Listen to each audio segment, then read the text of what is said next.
Welcome, weary hollow, to a journey through the deepest shadows of the Dark Souls universe. Tonight, we explore the complete saga of the Daughters of the Abyss, those fragments of Manus that scattered across time and space, bringing both corruption and unexpected humanity to the worlds they touched. From Nashandra's manipulative schemes to Alsana's redemptive love, these are stories of darkness seeking light, of ancient evils finding unexpected paths toward grace. So settle into the shadows, let your mind drift like mist through forgotten kingdoms, and allow these tales of the children of dark to carry you gently toward rest.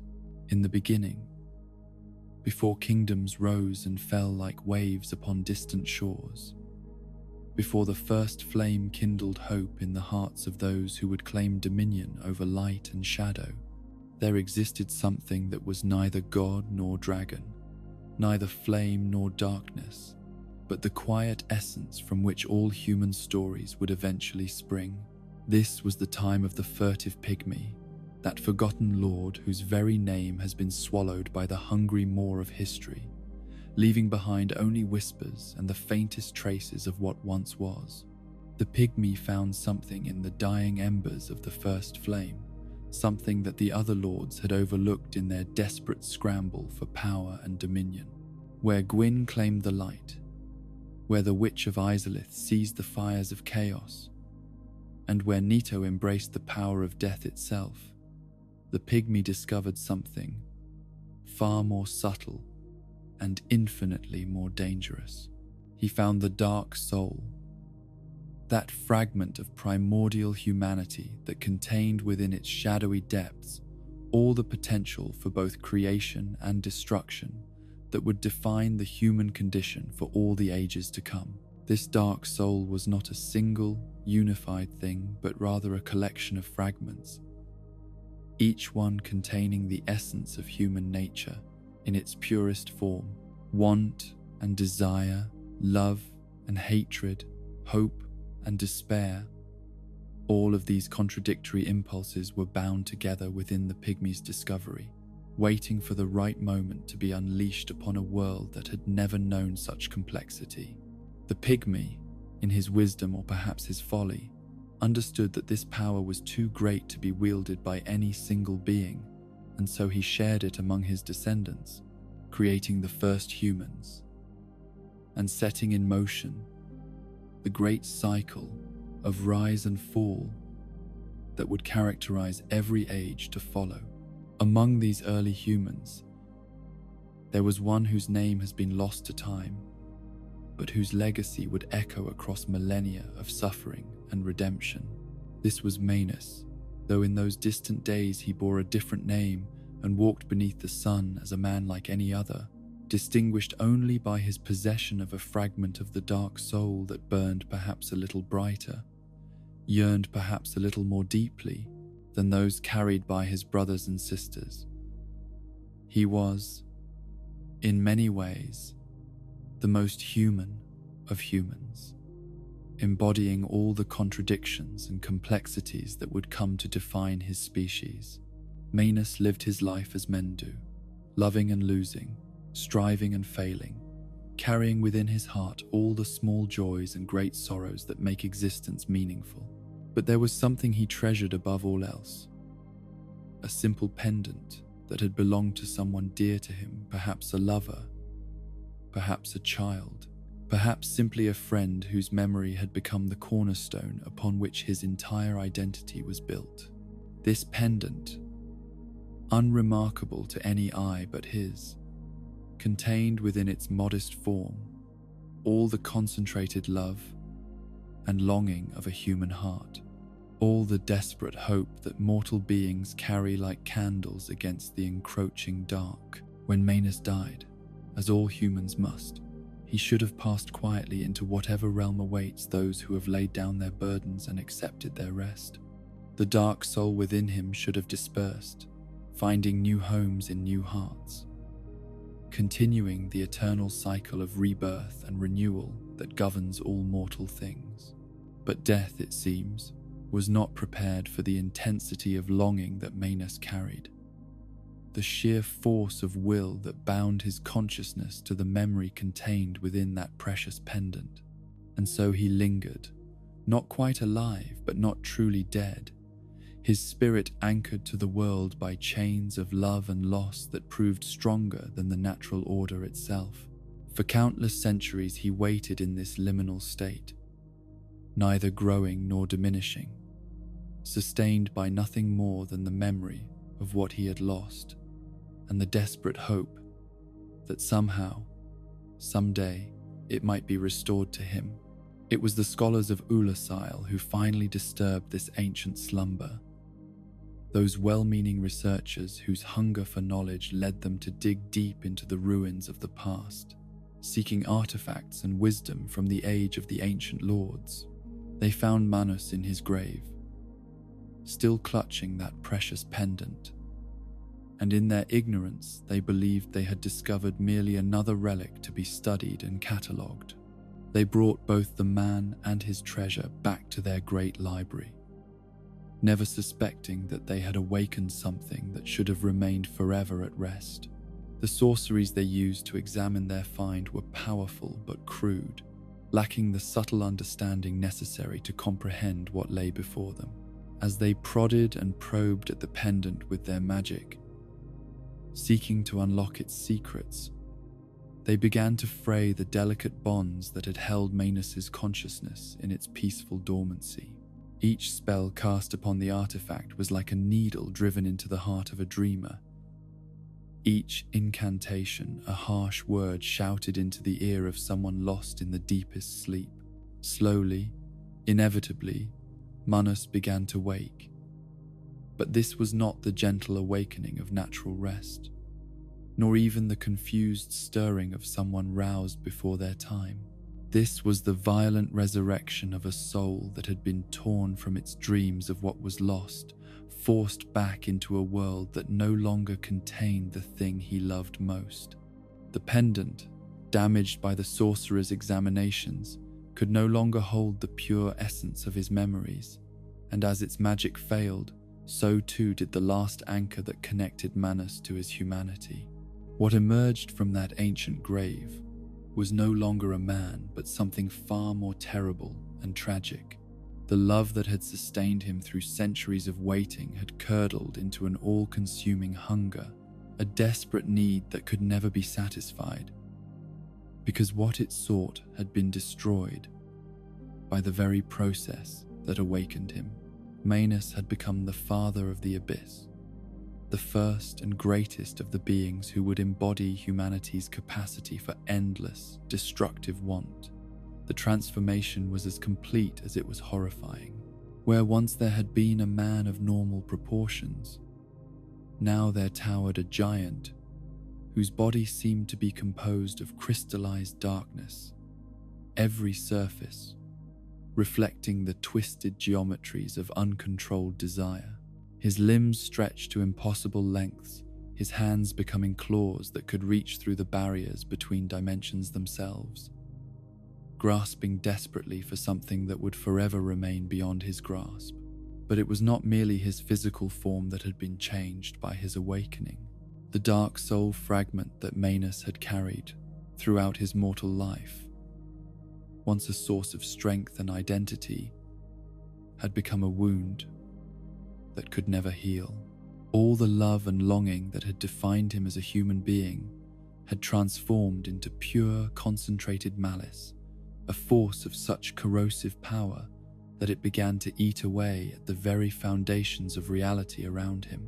This malice spread outward from Manus like ink poured into clear water, contaminating everything it touched and transforming the peaceful kingdom of Ulasile into a nightmare realm where humanity's darkest impulses were given physical form. The gentle scholars who had awakened him were among the first to fall, their minds shattered by contact with wants and desires so alien to their nature that they could not even comprehend what was happening to them.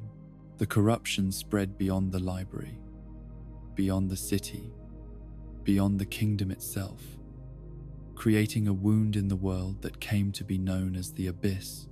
This was not darkness in the simple sense of the absence of light, but something far more active and malevolent. It was darkness that hungered, darkness that reached out with grasping fingers to claim and corrupt everything that fell within its reach. It was the shadow cast by every human heart made manifest, the collective weight of every desire that had ever gone unfulfilled. Yet even in his transformed state, even as the father of the abyss, Manus retained some echo of what he had once been. Deep within the maelstrom of malice and hunger, there remained a core of genuine sorrow, a recognition of what had been lost, and a desperate longing to reclaim it. This made him perhaps the most tragic figure in all the dark histories that would follow, a being of immense power who used that power for nothing but destruction, because he could not conceive of any other way to fill the emptiness that consumed him from within. The abyss that grew around Manus became a realm where the normal rules of existence held no sway, where time and space bent according to the whims of want and desire, rather than the steady laws that governed the rest of the world. It was a place where shadows took on lives of their own, where the very ground writhed with hungry tentacles, and where the air itself seemed to whisper promises of fulfillment that would always prove false. But the father of the abyss was not destined to reign forever over his kingdom of want. In time, heroes would arise to challenge him, warriors whose hearts burned with purpose, strong enough to penetrate even the deepest darkness. The chosen undead, guided by the wisdom of those who had seen the abyss's birth and understood its nature, would descend into that realm of corrupted desire and face Manus in single combat. The battle that followed would become the stuff of legend, though few who heard the stories would ever truly understand what had transpired in those lightless depths. It was not merely a contest of strength against strength, but a fundamental confrontation between two different ways of understanding existence itself. The chosen undead fought not just with sword and sorcery, but with the power of purpose, with goals that extended beyond the self and desires that looked toward creation rather than consumption. When Manus finally fell, when the great claws ceased their desperate grasping and the crystalline body crumbled into fragments of spent malice, something unprecedented occurred. The dark soul that had sustained the father of the abyss did not simply dissipate or return to the cycle of death and rebirth that governed other forms of existence. Instead, it shattered like glass struck by a hammer, breaking into countless pieces that scattered across time and space like stars fleeing a dying constellation. Each fragment carried within it some essential aspect of what Manus had been, both in his human life and in his existence as the father of the abyss. They were seeds of darkness, certainly, but they were also something more complex and potentially redemptive. They carried not just the capacity for destruction and corruption, but also the fundamental human experiences of love and loss, hope and despair, the endless search for connection and meaning that defines mortal existence. These fragments would not remain in the void for long. Like iron filings drawn to a magnet, they were pulled toward sources of power and influence, toward the great kingdoms and mighty rulers whose decisions would shape the fates of millions. They were drawn, in particular, toward those who possessed the qualities that the original Manus had embodied in his mortal life: great capacity for love, but also great capacity for want, beings whose desires burned bright enough to serve as beacons in the darkness. The process by which these fragments took physical form was neither quick nor simple. They did not arrive in the world as the daughters they would become, but rather as essences of pure desire that slowly gathered substance from the hopes and fears of those around them. They fed on the ambient emotions that surrounded seats of power, growing stronger and more solid with each passing day, until finally they possessed enough coherence to assume the shapes that would allow them to walk among mortals undetected. When they finally manifested, These daughters of the abyss appeared as women of extraordinary beauty, each one perfectly crafted to appeal to the desires and weaknesses of the powerful men they sought to influence. They were living embodiments of temptation, creatures whose very existence served as a test of moral strength, and whose presence invariably revealed the hidden hungers that lurked within even the most righteous hearts.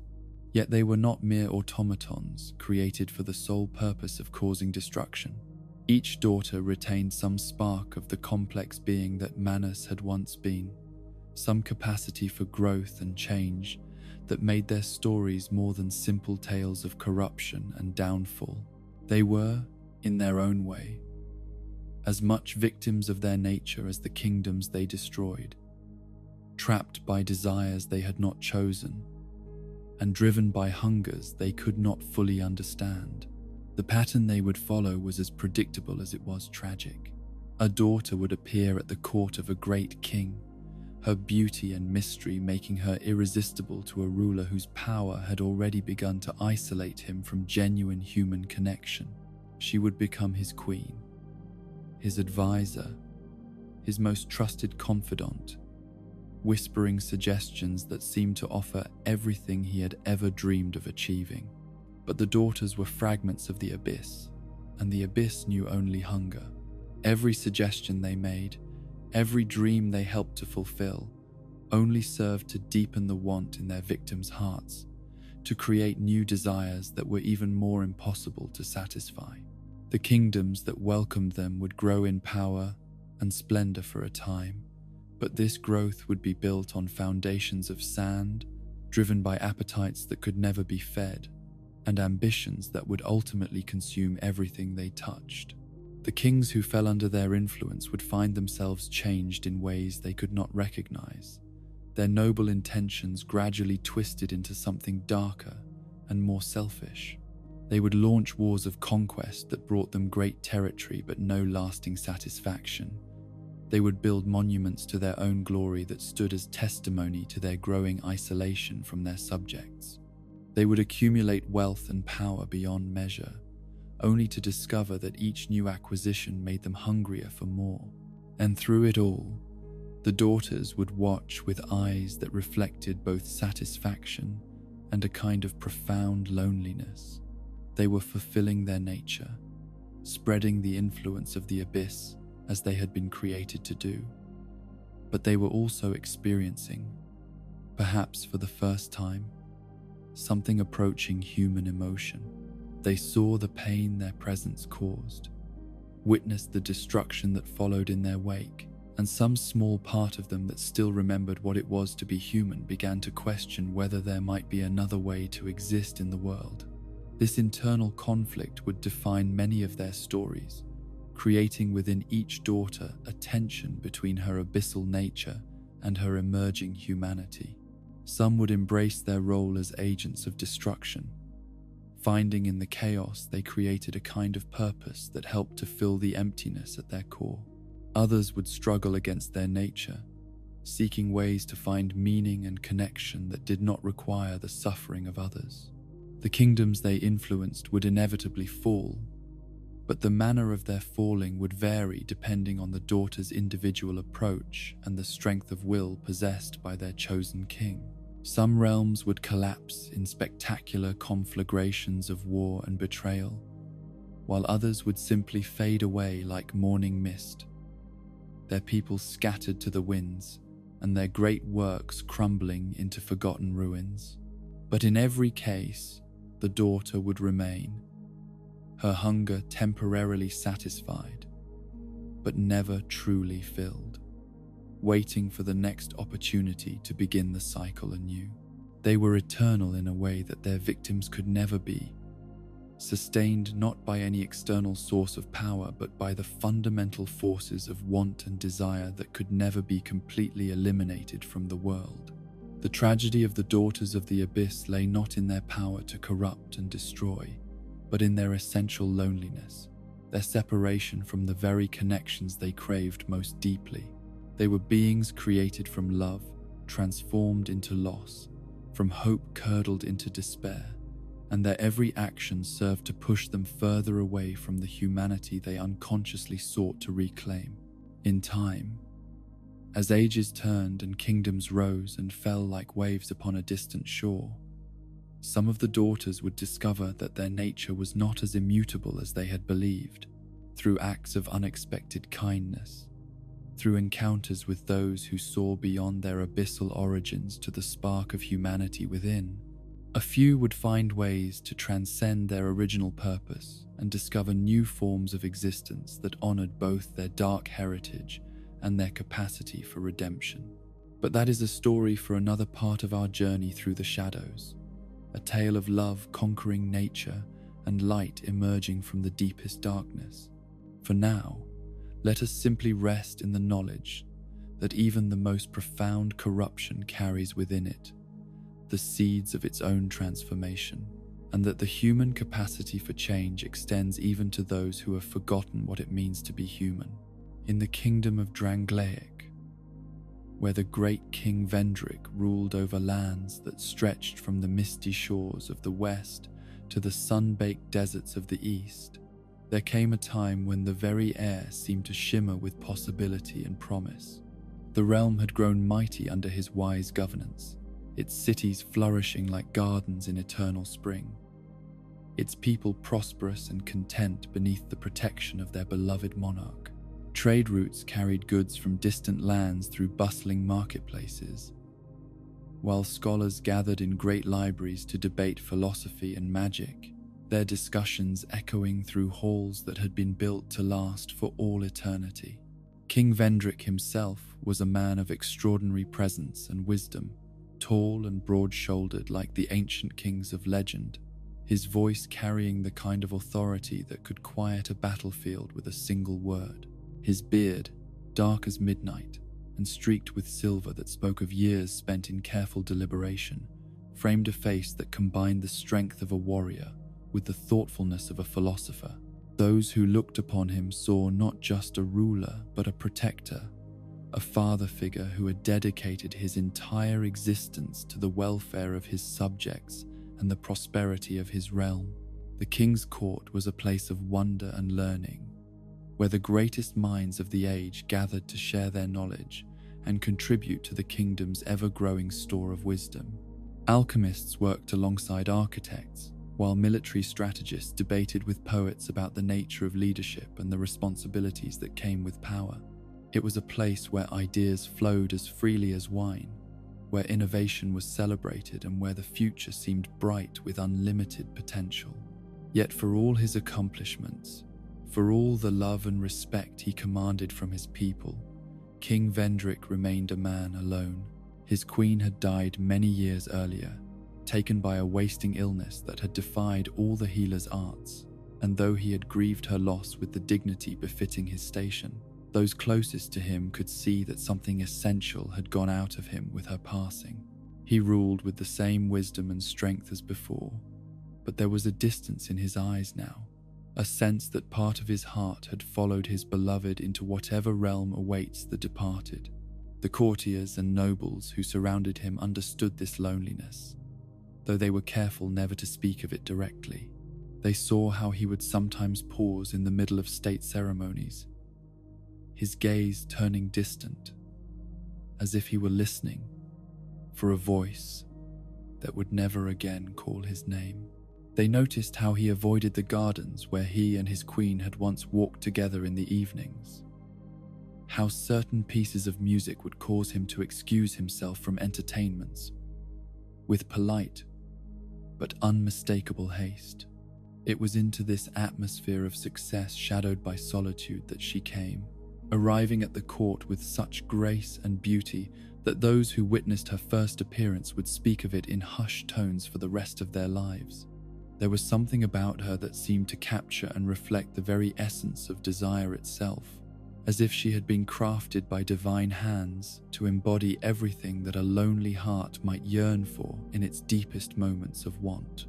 Her name, she said, was Nashandra, and she claimed to be the daughter of a distant lord, whose lands had been ravaged by war, and whose people had been scattered to the winds. She had come to Drangleic seeking refuge, she explained, hoping that the great King Vendrick might find a place for her in his court until such time as she could establish herself in this new realm. Her story was simple and believable, told with just enough detail to ring true while leaving enough mystery to intrigue those who heard it. But it was not her story that captivated all who met her so much as her presence itself. Nashandra possessed a beauty that seemed to exist on multiple levels simultaneously, physical certainly, but also something deeper and more fundamental. When she spoke, her voice carried undertones that seemed to resonate with the secret desires of whoever was listening. When she moved, there was a grace to her gestures that suggested possibilities beyond the merely mortal. When she smiled, it was as if the sun had suddenly emerged from behind clouds to illuminate hidden corners of the soul. King Vendrick, when he was finally presented to this mysterious newcomer, felt something stir within him that had lain dormant since his queen's death.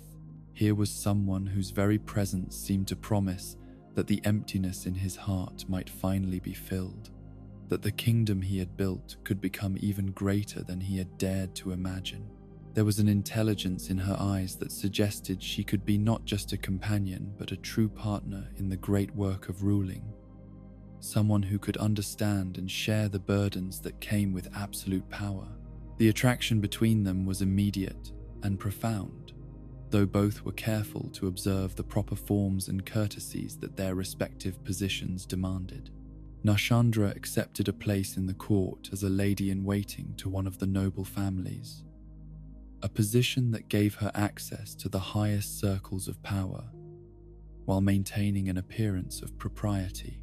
Vendrick, meanwhile, found excuses to speak with her about matters of state, seeking her opinions on various issues and discovering in her responses a wisdom that seemed to complement his own. As days turned into weeks and weeks into months, their relationship deepened in ways that surprised even those who had expected some form of romantic attachment to develop. Nashandra proved to possess not only beauty and intelligence, but also a keen understanding of statecraft that made her an invaluable advisor on matters ranging from trade negotiations to military strategy. She had insights into human nature that helped Vendrick resolve disputes between his nobles, and she offered perspectives on governance that opened new possibilities for strengthening and expanding his realm. More than that, she seemed to understand the loneliness that had haunted him since his first queen's death. Without ever speaking directly of his loss, she found ways to fill the silences that had grown up around his heart, offering companionship that felt natural and unforced. When they walked together through the palace gardens, it was as if the shadows that had made those places painful reminders of the past were suddenly transformed into intimate spaces where new memories could take root and flourish. The courtiers who observed their growing closeness were unanimous in their approval. Here, they agreed, was a woman worthy of their king, someone whose grace and wisdom would make her an ideal queen for a realm that deserved the very best leadership. The people of Drangleic, when word of the potential royal romance reached them, expressed their own enthusiasm for a union that promised to bring new vitality to a court that had seemed somewhat diminished in recent years. King Vendrick himself had never imagined that he might love again with the intensity he had felt for his first wife. Yet he found in Nashandra something that went beyond mere replacement for what he had lost. She challenged him intellectually in ways that made him reconsider assumptions he had held for years. She inspired him emotionally in ways that made him dream of achievements that had previously seemed impossible. She completed him in ways that made him feel not just like a king, but like a man whose life had meaning beyond the duties of his crown. When he finally asked for her hand in marriage, it was with the certainty of someone who had found in another person the missing piece of his own soul. Nashandra accepted with tears of apparent joy, speaking of how she had never dared to hope that her exile from her homeland might lead to such happiness and fulfillment. Their engagement was celebrated throughout the kingdom, with festivals and ceremonies that lasted for weeks, as the people of Drangleic looked forward to welcoming their new queen and to the golden age that her presence seemed to promise. The royal wedding itself was an affair of unprecedented magnificence, with representatives from every corner of the known world traveling to witness the union of the mighty King Vendrick and his beautiful bride. The ceremony took place in the great cathedral at the heart of the capital, where stained glass windows cast rainbow patterns across stone floors that had been polished until they gleamed like mirrors. The bride wore a gown of white silk embroidered with silver thread, while the king appeared in robes of deep blue decorated with the golden symbols of his house. Yet even in that moment of supreme triumph and joy, there were those among the wedding guests whose eyes were keen enough to notice something strange about the new queen. When the light struck her from certain angles, there seemed to be shadows around her that did not match those cast by other people in the same illumination. When she spoke her vows, her voice carried the same melodious tones as always, but underneath them, some listeners detected harmonics that seemed to come from somewhere other than her throat. Most dismissed these observations as tricks of imagination brought on by the emotional intensity of the moment. After all, they reasoned, was it not natural for someone of such extraordinary beauty and presence to seem somehow otherworldly? Did not all great love stories contain elements that transcended the merely mundane? The marriage was blessed by the kingdom's highest religious authorities, celebrated by its people, and consummated with every appearance of mutual devotion and satisfaction. In the days and weeks that followed the wedding, Queen Nashandra threw herself into her royal duties with an enthusiasm and competence that impressed even the most skeptical of the court officials. She presided over charitable organizations with genuine concern for the welfare of the poor and unfortunate. She hosted diplomatic receptions that strengthened Drangleic's relationships with neighboring kingdoms. She advised her husband on matters of state with insights that consistently proved both wise and practical, but perhaps most importantly from King Vendrick's perspective, she seemed to kindle within him ambitions and dreams that he had never allowed himself to pursue. During their private conversations, she would speak of the great works that a king of his caliber could accomplish, the lasting monuments to his wisdom and strength that could ensure his legacy would endure for all time. She painted visions of a Drangleic that would be remembered not just as a prosperous kingdom, but as the greatest civilization that had ever existed, a realm whose influence would spread across the entire world, and whose achievements would be spoken of with awe by generations yet unborn. These conversations inevitably turned to the question of how such greatness might be achieved. Nashandra spoke knowledgeably of ancient kingdoms that had possessed powers and technologies far beyond what was currently available to any modern ruler. She told stories of artifacts and treasures that could grant their possessors abilities that bordered on the divine. She shared legends of distant lands where beings of immense power guarded secrets that could transform an ambitious king into something approaching a god among mortals.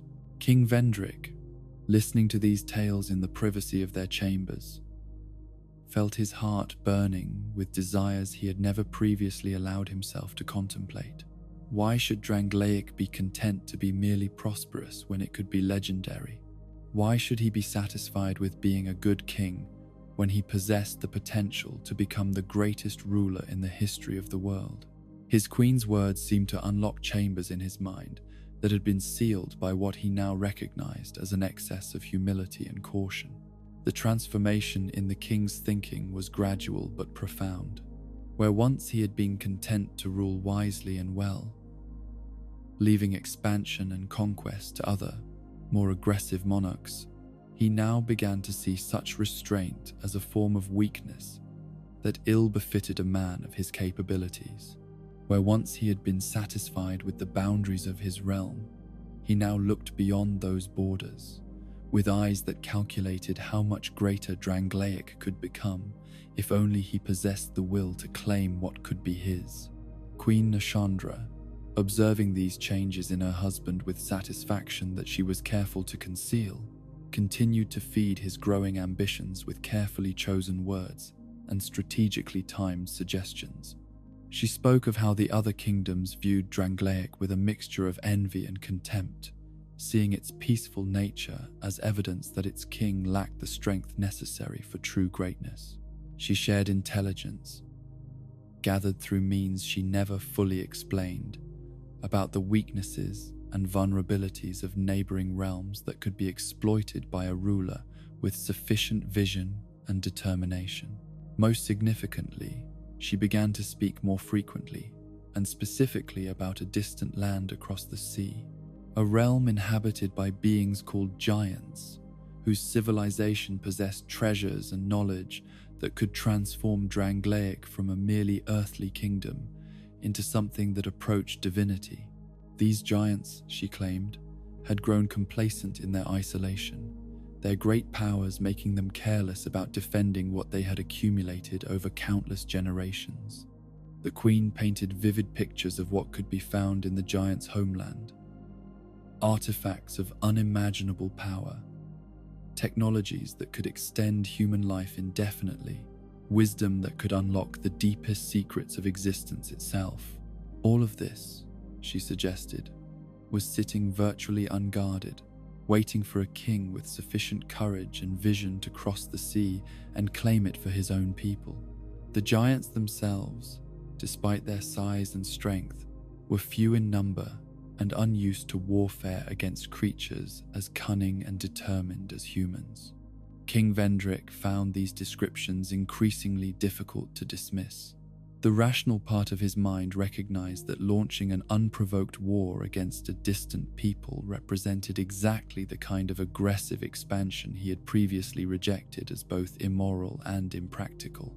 Yet the vision that Nashandra presented was so compelling, the potential rewards so magnificent, that he found himself dwelling on the possibilities even during his other royal duties. The Queen was careful never to push too hard or too directly. Instead of demanding immediate action, she would plant seeds of desire and then allow them to grow in the fertile soil of her husband's imagination.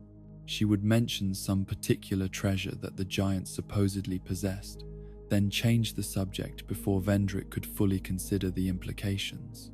She would describe some weakness in their defenses, then speak of other matters while allowing him to contemplate how such vulnerabilities might be exploited. This patient campaign of suggestion and manipulation continued for months, during which time the king's thinking underwent a transformation so complete that those who had known him before his marriage would have struggled to recognize the man he was becoming. The wise and cautious ruler who had once prioritized the welfare of his people above all other considerations was gradually being replaced by someone whose thoughts turned increasingly toward conquest and the accumulation of power for its own sake. The change was not immediately obvious to those around him, as Nashandra was far too clever to allow her influence to manifest in ways that would alarm the court or create opposition to her plans. King Vendrick continued to perform his regular duties with the same apparent wisdom and dedication as before. He still held court to hear the grievances of his subjects, still consulted with his advisors on matters of state, still made decisions that seemed to serve the best interests of his kingdom. But those who worked most closely with him began to notice subtle differences in his approach to governance. He seemed less interested in the day-to-day administration of domestic affairs, delegating more and more of these responsibilities to subordinates, while he spent increasing amounts of time in private conferences with scholars and military advisors. He asked more questions about the kingdom's military capabilities, about the logistics of overseas expeditions, about the technologies and resources that would be necessary to project Drangleic's power across vast distances. The king's attention also turned increasingly toward the accumulation of wealth and resources, not for their own sake, but as means to fund the great undertaking that was taking shape in his mind. He implemented new taxes and trade regulations that increased the royal treasury's income, justifying these measures as necessary preparations for undefined future challenges. He commissioned the construction of new shipyards and the training of additional naval personnel, explaining that a great maritime kingdom required a navy capable of protecting its interests wherever they might extend. Queen Nashandra supported all of these initiatives with enthusiasm, offering suggestions and insights that consistently proved valuable in their implementation. She seemed to possess an intuitive understanding of economics and military strategy that complemented her husband's own expertise, and her advice regularly helped him identify opportunities and solutions that might otherwise have escaped his attention. The royal couple presented a united front to the court and to the kingdom, their partnership appearing to strengthen with each passing month.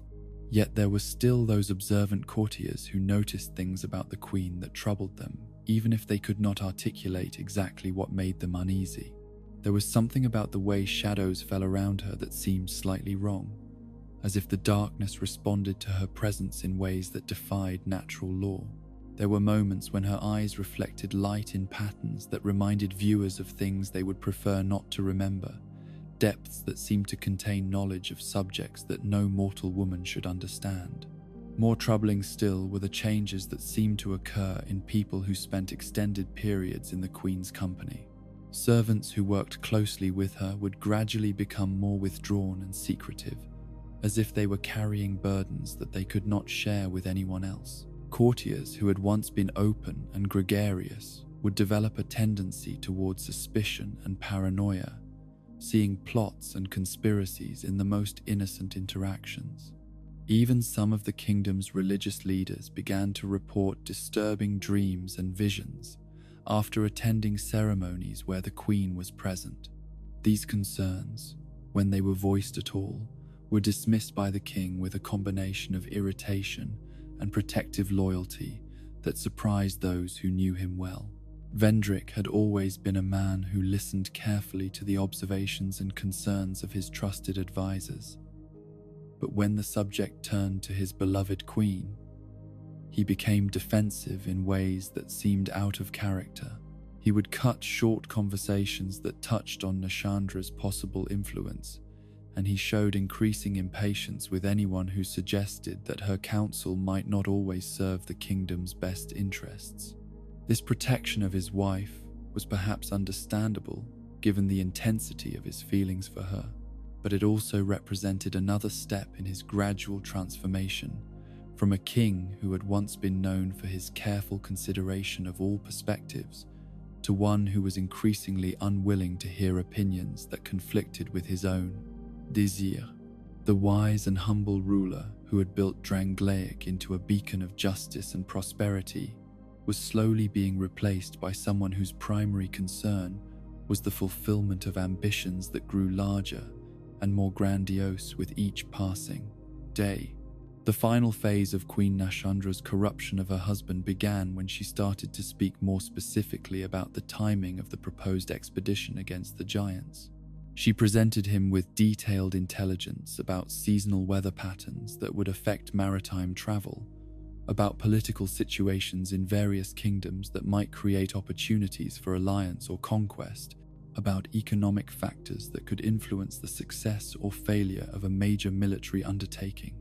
All of this information pointed toward a single conclusion. The time for action was rapidly approaching. If King Vendrick truly wished to claim the treasures of the giants' homeland, if he genuinely desired to transform Drangleic into the greatest kingdom in the world, then he could not afford to delay much longer. Other rulers, she warned, had also heard rumors of the giants' wealth, and it was only a matter of time before someone else launched their own expedition to claim what could be Drangleic's destiny.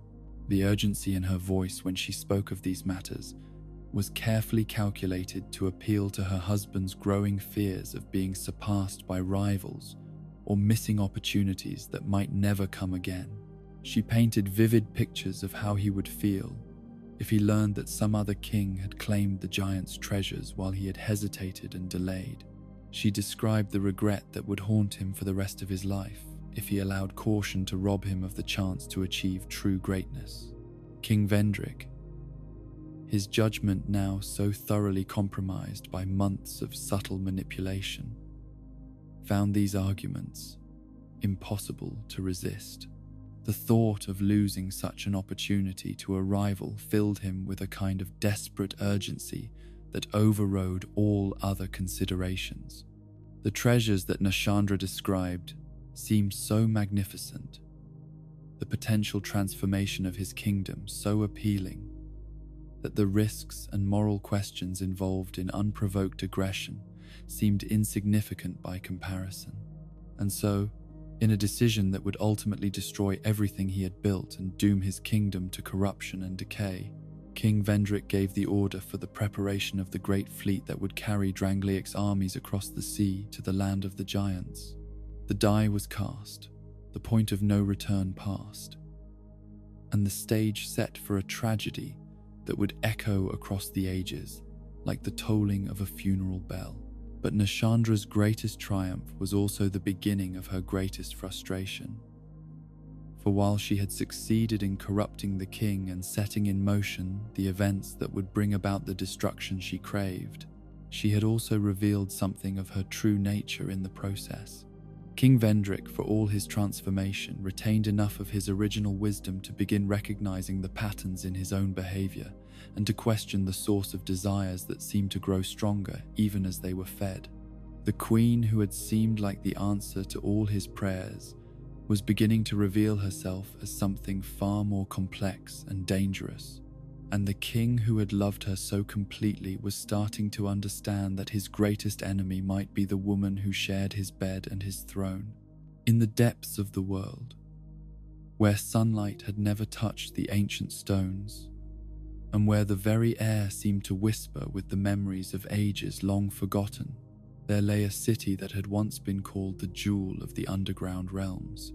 Shulva, the sanctum city, had been built not by human hands, but by a civilization far older and more mysterious, one that had understood secrets of architecture and engineering that would have seemed like magic to those who came after them.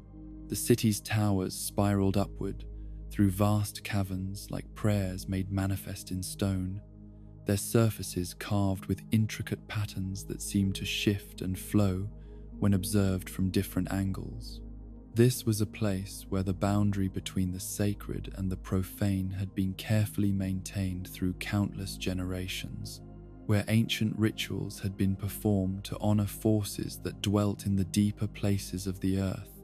The builders of Shulva had understood something that later civilizations would forget in their hubris: that there are powers in the world that demand respect rather than conquest, beings whose slumber should not be disturbed by those who lack the wisdom to comprehend the consequences of their actions. At the heart of this magnificent city lay its greatest treasure and its most sacred responsibility. Deep beneath the lowest foundations, in chambers that had been hollowed out of the living rock itself, there slumbered a dragon of such immense age and power that the very stones around it had absorbed something of its essence over the millennia. This was Sin, the slumbering dragon, a creature whose dreams were said to shape the flow of underground rivers and whose breathing determined the rhythm of the earth's own heartbeat.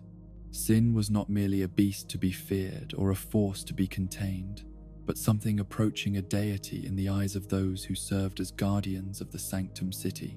The dragon's presence sanctified the entire underground realm, its power flowing through carefully constructed channels that brought life and prosperity to the city above.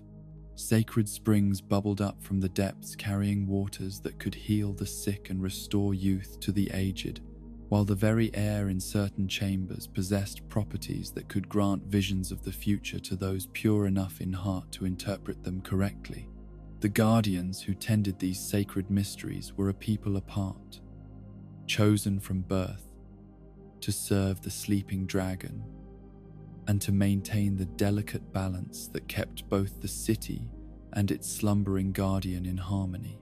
They understood that their role was not to command or control the dragon's power, but rather to channel it in ways that honored its nature while serving the needs of their civilization. They were priests and protectors, scholars and servants, their entire culture built around the understanding that they existed to serve something far greater than themselves. For countless ages, this arrangement had endured without significant disruption. The dragon slept peacefully in its deep chambers, its dreams bringing prosperity to the city above, while the guardians maintained their vigil with a devotion that bordered on the religious. The Sanctum City had become a place of pilgrimage for those who sought wisdom or healing, its reputation spreading throughout the underground realms as a beacon of peace and spiritual achievement. But peace, however profound, cannot endure forever when the forces of chaos stir in the depths of the world. As the fragments of Manus scattered across time and space, seeking vessels through which they could manifest their hunger and their pain, one such fragment found itself drawn to the sacred energies that flowed through the chambers beneath Shulva. The dragon's power, so carefully contained and channeled by its guardians, served as a beacon that could be perceived across vast distances by entities whose very existence was defined by want and need. This fragment carried within it all the rage and frustration that had defined Manus in his transformation from man to monster, but it also possessed a particular aspect of his nature that made it especially dangerous to a place like the Sanctum City. Where other fragments might be driven primarily by hunger or desire, this one was consumed by a need for vengeance, a burning resentment toward any form of peace or happiness that it had been denied. It looked upon the harmony that existed between the dragon and its guardians, and saw only a mockery of the companionship that had been lost when the pendant was destroyed. The process by which this fragment took physical form in the world above was both gradual and terrible to witness. It began as little more than a whisper in the darkness, a barely perceptible influence that manifested as small disruptions in the sacred rituals. Offerings left at shrine altars would be found disturbed in the morning, though no one could explain how or by whom. Springs that had run clear for thousands of years began to show faint discoloration, while the air in certain chambers developed a metallic taste that made the guardians uneasy without providing any obvious cause for their concern. These early signs of corruption were subtle enough to be dismissed as coincidence or natural variation, but they represented the first stirrings of a malevolent intelligence that was learning to manipulate the very forces that the guardians held most sacred. The fragment was feeding on the spiritual energy that permeated the Sanctum City, growing stronger and more coherent with each passing day as it prepared to manifest in a form that could more directly pursue its goals of destruction and revenge. When Alana finally appeared in her full manifestation, she did so with a suddenness and fury that shattered the peace of ages like a stone thrown through stained glass. The guardians who first encountered her found themselves facing a being of terrible beauty, her form crafted to embody both the allure of forbidden knowledge and the promise of power beyond mortal comprehension. She appeared as a queen of shadows, her dark robes flowing around her like liquid night, her crown wreathed in energies that seemed to bend light itself into new and disturbing patterns. But it was not her appearance alone that marked Ilana as a creature of the abyss. When she spoke, her words carried undertones that resonated with the deepest fears and hidden resentments of those who heard them. She spoke of the injustices that the guardians had suffered in their service to the dragon, of how they had sacrificed their own desires and ambitions to tend something that gave them nothing in return but the privilege of continued servitude. She offered them power over their circumstances rather than submission to forces beyond their control, promising that under her guidance they could become rulers rather than servants. Some few of the guardians possessed sufficient spiritual strength to resist her words, recognizing in them echoes of the very darkness they had been trained to guard against. These stalwart souls attempted to rally their brothers and sisters to oppose this obvious threat to everything they held sacred. but they found themselves fighting against currents of corruption that had already taken root in hearts grown weary with centuries of selfless dedication. Ilana's influence spread through the Sanctum City like poison seeping through clean water, transforming those who fell under her sway into hollow echoes of their former selves. The Guardians, who had once performed their sacred duties with joy and devotion, began to carry out their tasks with mechanical precision, their faces empty of the spiritual fulfillment that had once sustained them. The rituals that had maintained the balance between the city and its slumbering dragon grew careless and perfunctory, performed more from habit than from understanding of their true purpose. The dragon's sin, despite its deep slumber, began to sense these changes in the spiritual atmosphere of its domain. The dreams that had once been peaceful reflections of the harmony above began to take on darker hues, filled with images of corruption and decay that disturbed the great creature's rest. The sacred channels that carried the dragon's power throughout the city began to carry something else as well, a taint of malice that transformed healing waters into sources of poison and turned prophetic visions into nightmares of despair. Yet Ilana was not content merely to corrupt the Guardians and disrupt the ancient rituals. Her true goal was far more ambitious and infinitely more destructive. She sought to claim the dragon itself as an instrument of her will, to transform the gentle giant whose dreams had brought prosperity to the city into a weapon of such devastating power that entire kingdoms would tremble at its approach. The slumbering sin represented the greatest concentration of spiritual energy that Ilana had ever encountered, a prize so magnificent that its possession would elevate her above all her sisters in power and influence. The process of corrupting a being as pure and ancient as sin could not be accomplished through direct assault or crude manipulation. The dragon's spiritual defenses were too strong, its connection to the sacred too deeply rooted, for such obvious tactics to succeed.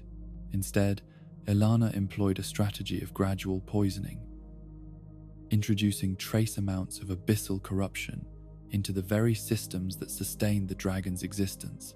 She began by corrupting the sacred springs that carried the dragon's power throughout the city, introducing minute quantities of her own essence into waters that had run pure since the dawn of time. The corruption was so subtle at first that it passed undetected by the Guardians, but each drop of tainted water that reached the dragon's resting place carried with it a fragment of the abyss that slowly began to take root in the great creature's dreams. The transformation of sin from a force of benevolent power into an agent of destruction was perhaps the most tragic aspect of Ilana's corruption of the Sanctum City. The dragon had slumbered in peace for millennia, its dreams filled with visions of harmony and growth, its power flowing freely to sustain the civilization that honored its rest. But as Ilana's poison worked its way deeper into the creature's consciousness, those peaceful dreams began to transform into nightmares of violence and devastation. The dragon's breathing, which had once maintained the rhythm of life throughout the underground realm, became labored and irregular as its body struggled to process the alien corruption that was spreading through its system. The gentle warmth that had emanated from its resting place, providing a source of comfort and vitality to all who dwelt above, began to fluctuate unpredictably, sometimes burning with fever-like intensity, and other times dropping to temperatures that chilled the very stones of the city's foundations. Most horrifying of all was the change that began to manifest in the dragon's physical form. Where once sin's scales had gleamed with an inner light that spoke of purity and ancient wisdom, now they began to take on darker hues that reflected the corruption spreading through the creature's being. Veins of purple and black appeared beneath the surface of the scales, pulsing with a rhythm that matched the dragon's increasingly agitated heartbeat. The great creature's claws, which had never been used for violence during its long slumber, began to twitch and flex as if preparing for battles that existed only in its poisoned dreams. The corruption of sin had immediate and devastating effects on the city above. The springs that had once provided healing waters now bubbled forth with liquids that burned the skin and poisoned the mind. The air in the sacred chambers, which had carried prophetic visions to those pure enough to receive them, became thick with toxic vapors that induced madness rather than enlightenment. The very stones of the city began to weep a dark substance that corroded everything it touched, transforming the beautiful carvings and elegant architecture into twisted parodies of their former beauty. The guardians who had not already fallen under Alana's direct influence found themselves facing a crisis that their ancient training had never prepared them to handle.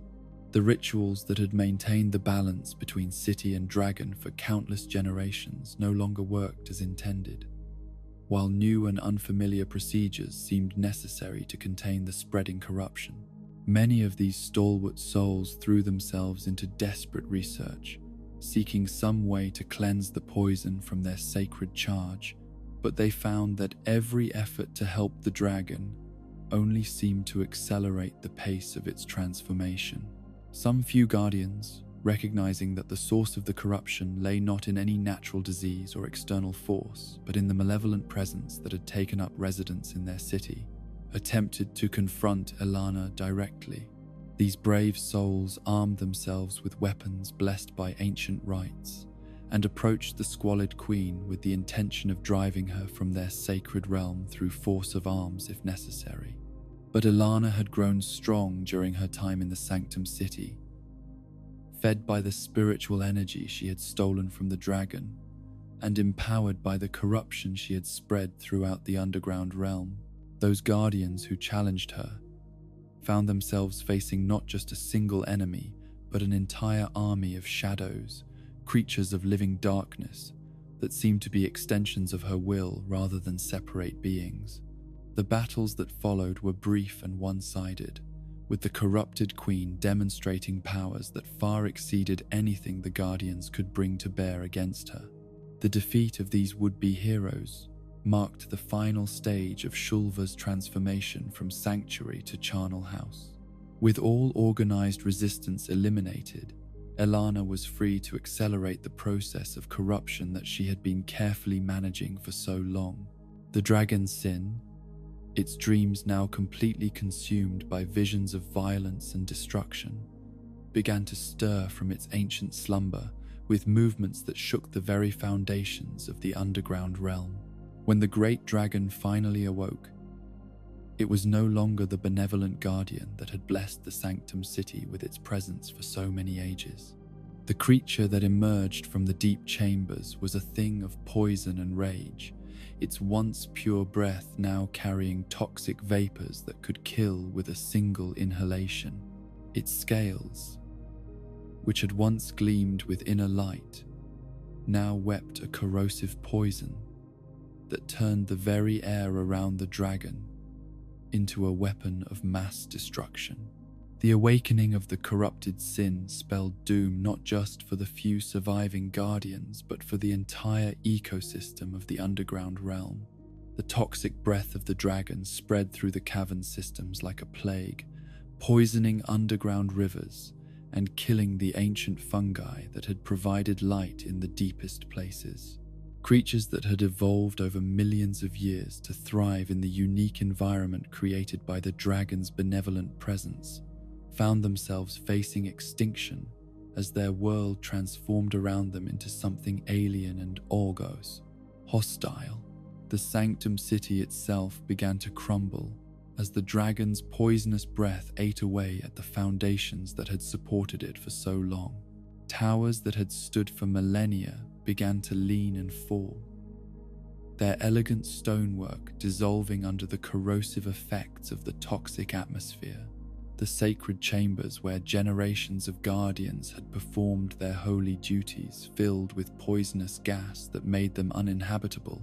while the springs that had once provided healing waters became sources of contamination that spread death throughout the underground realm. Ilana watched this destruction with satisfaction that was tinged with her own form of tragic loneliness. She had succeeded in claiming the dragon as her own, transforming the greatest spiritual power she had ever encountered into an instrument of devastation that served her will. Yet the victory felt hollow in ways she could not fully articulate, for the corruption of sin had also destroyed the very thing that had made the dragon valuable in the first place. The peace and harmony she had found so intolerable were gone, replaced by the kind of meaningless destruction that brought no satisfaction and solved no problems. The squalid queen established her throne in the ruins of the highest tower, surrounded by the toxic atmosphere that her corrupted dragon had created, and served by the hollow remnants of the guardians who had fallen under her influence. From this vantage point, she could survey the extent of her domain, watching as the poison spread ever further through the underground realm, and as more and more of the ancient city succumbed to the corrosive effects of the dragon's breath. Yet for all her power, for all the devastation she had wrought, Ilana found herself trapped by the very success of her corruption.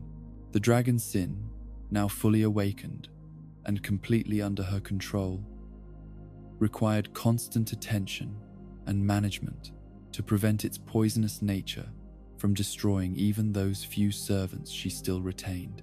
The creature's toxic breath was so potent that it threatened to poison even Ilana herself if she allowed herself to be exposed to it for too long, forcing her to maintain careful distance from the source of her own power.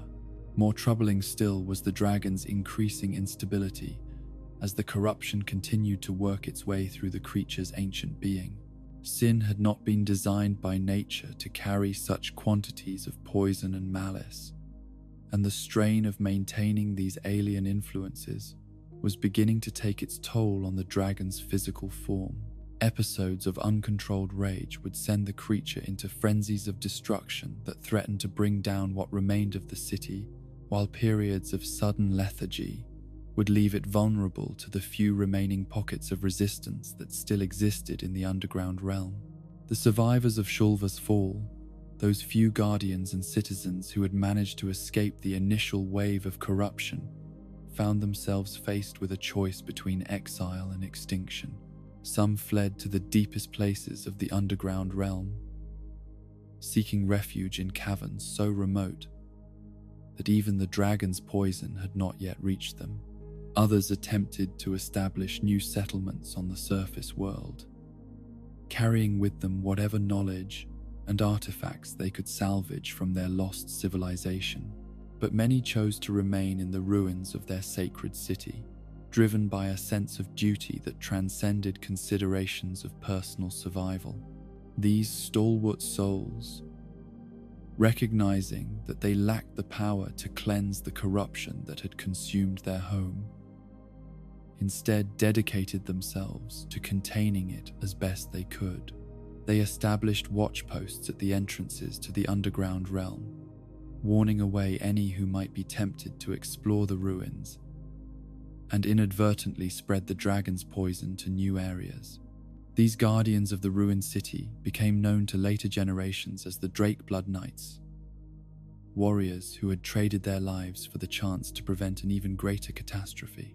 They stood eternal vigil over the poisoned realm, their bodies gradually succumbing to the toxic atmosphere, but their spirits sustained by the knowledge that their sacrifice served a purpose greater than themselves.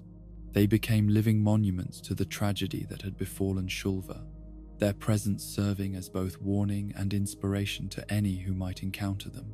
In the depths of her ruined domain, Queen Ilana settled into a reign that was characterized more by bitter solitude than by the satisfaction of conquest. She had achieved everything she had set out to accomplish, claiming the greatest spiritual power she had ever encountered and transforming it into an instrument of her will. Yet the hollow victory she had won left her with nothing but the endless task of managing a corruption that brought no joy and served no purpose beyond its own perpetuation.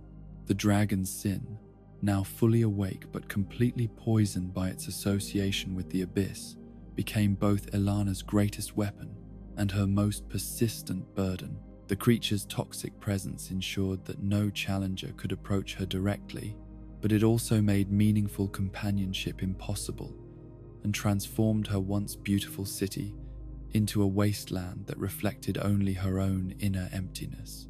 She had sought to claim something beautiful and pure for herself, only to discover that her very touch transformed beauty into horror and purity into corruption.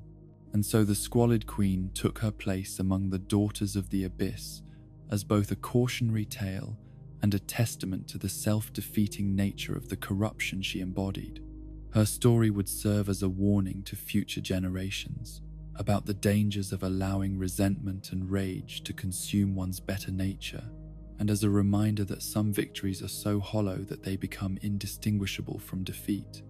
In the eastern reaches of the world, where molten rivers carved their paths through mountains of black stone, and where the very air shimmered with heat that could melt steel, there stood a kingdom built upon the foundation of ambition itself.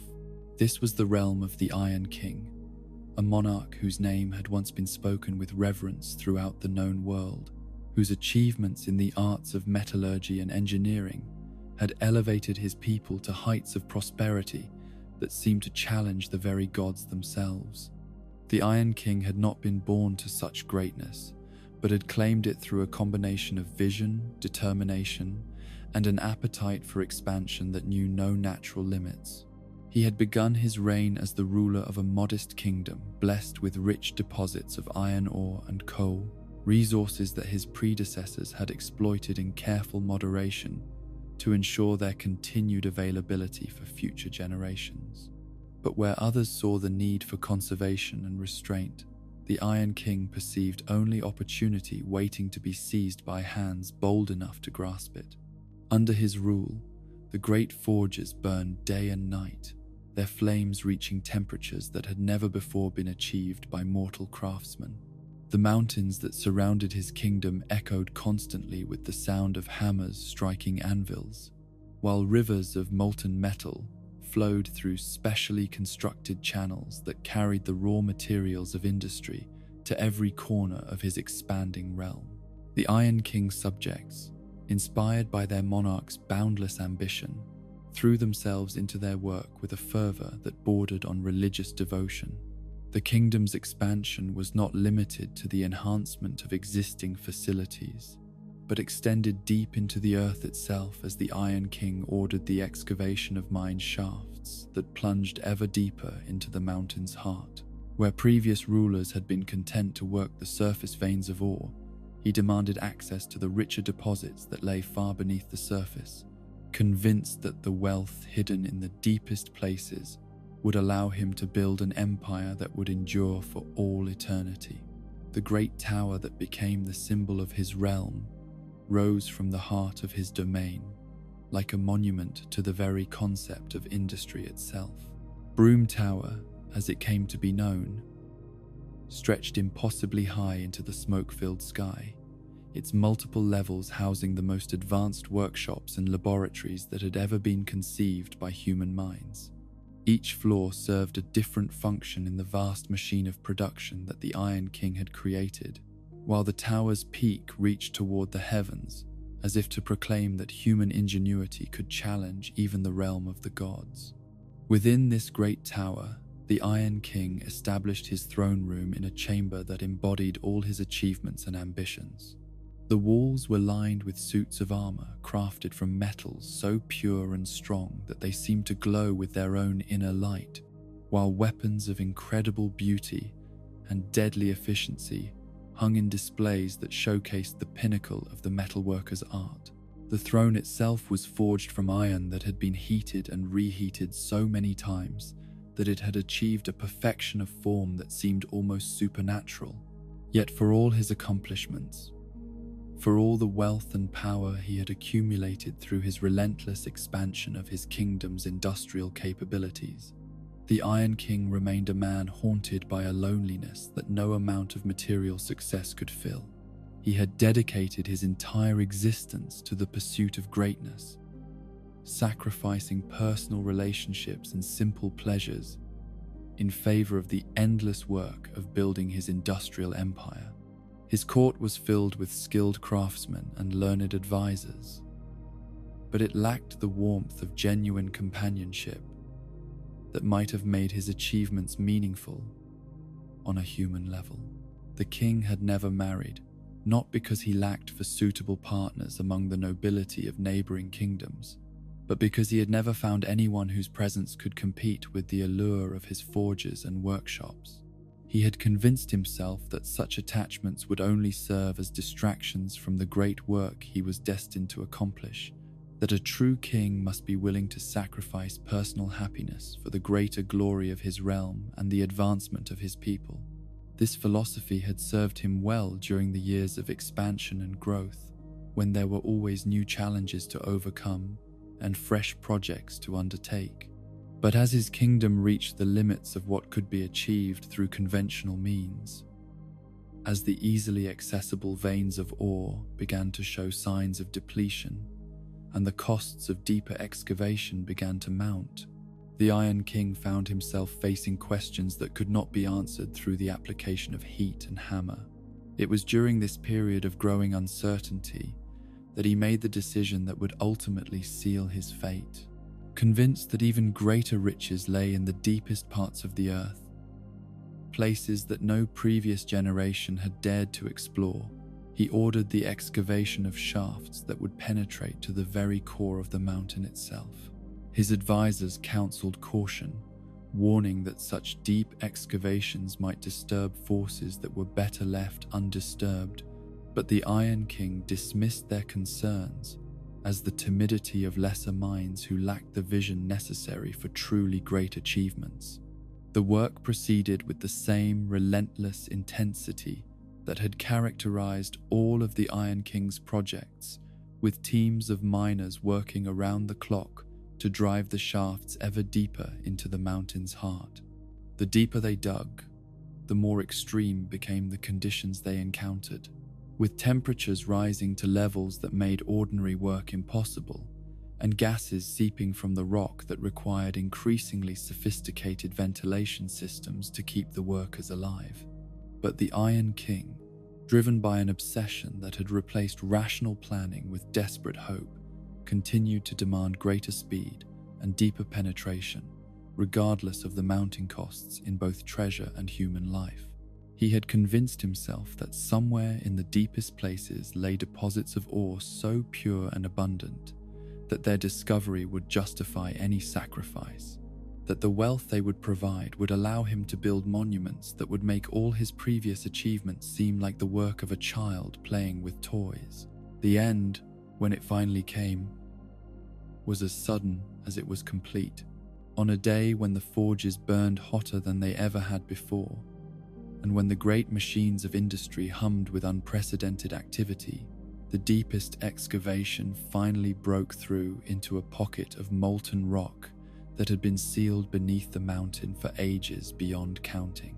The breach released a torrent of liquid fire that surged upward through the mine shafts with the fury of a volcano, consuming everything in its path and transforming the carefully constructed tunnels into channels for destruction.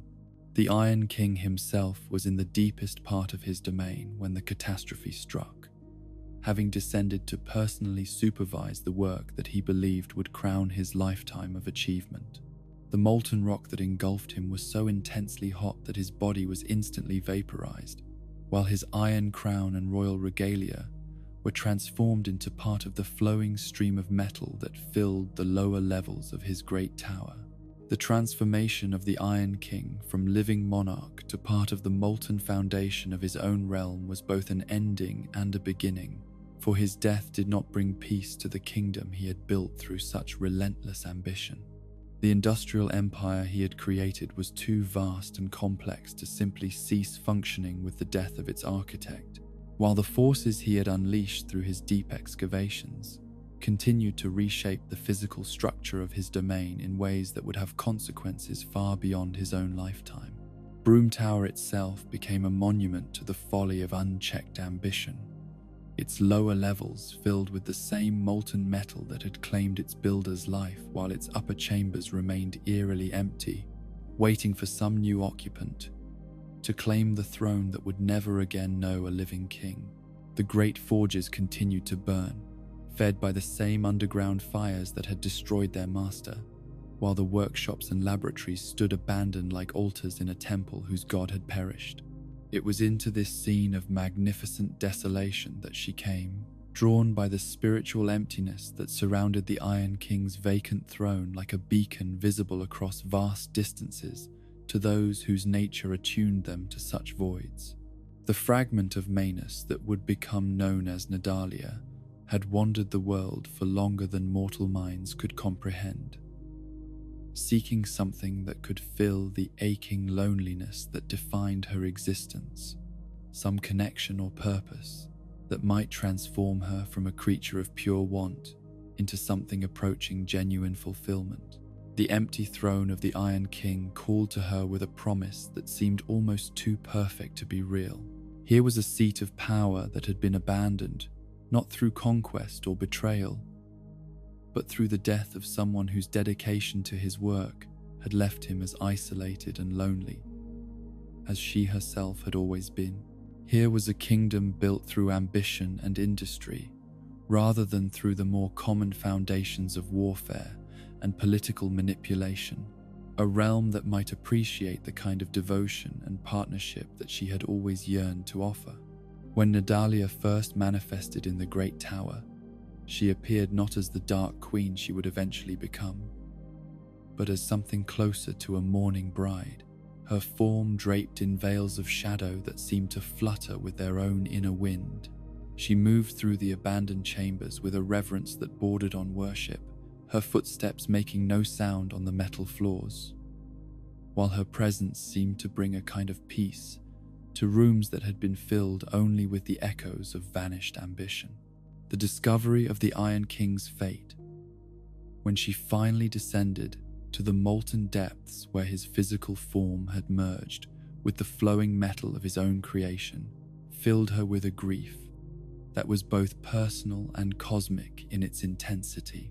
She had arrived too late to meet the one soul whose loneliness might have matched her own, too late to offer the companionship that might have saved them both from the isolation that defined their existence. The tragedy of their missed connection seemed to embody all the cruel ironies that govern the relationships between mortal desires and the timing of fate. Yet Nadalia was not merely a passive mourner, but a fragment of the abyss whose very nature demanded some form of active response to the situation she had discovered. If she could not offer herself as a companion to the living Iron King, then she would dedicate her existence to honoring his memory and completing the work he had left unfinished. She would transform herself into the queen he had never known he needed, ruling over his abandoned kingdom with the devotion of a wife who had arrived too late to save her husband's life. The process by which Nadalia assumed control of the Iron King's domain was unlike the conquest that had characterized her sister's approaches to power.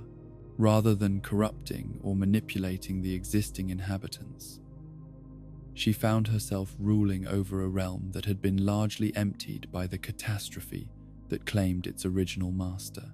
The few survivors who remained in the outer reaches of the kingdom were too stunned by their loss and too overwhelmed by the practical challenges of survival to offer any resistance to her gentle assumption of authority. Instead of subjects to corrupt or enemies to defeat, Nadalia found herself surrounded by the artifacts and monuments that the Iron King had created during his lifetime of dedicated work. These became the focus of her attention and devotion as she set about transforming Broom Tower from a monument to unfulfilled ambition into a shrine dedicated to the memory of a love that might have been. Every chamber was rearranged and redecorated according to her vision of what their shared life might have looked like, while the throne room itself became a temple where she could maintain an eternal vigil over the molten remains of the man she had never met.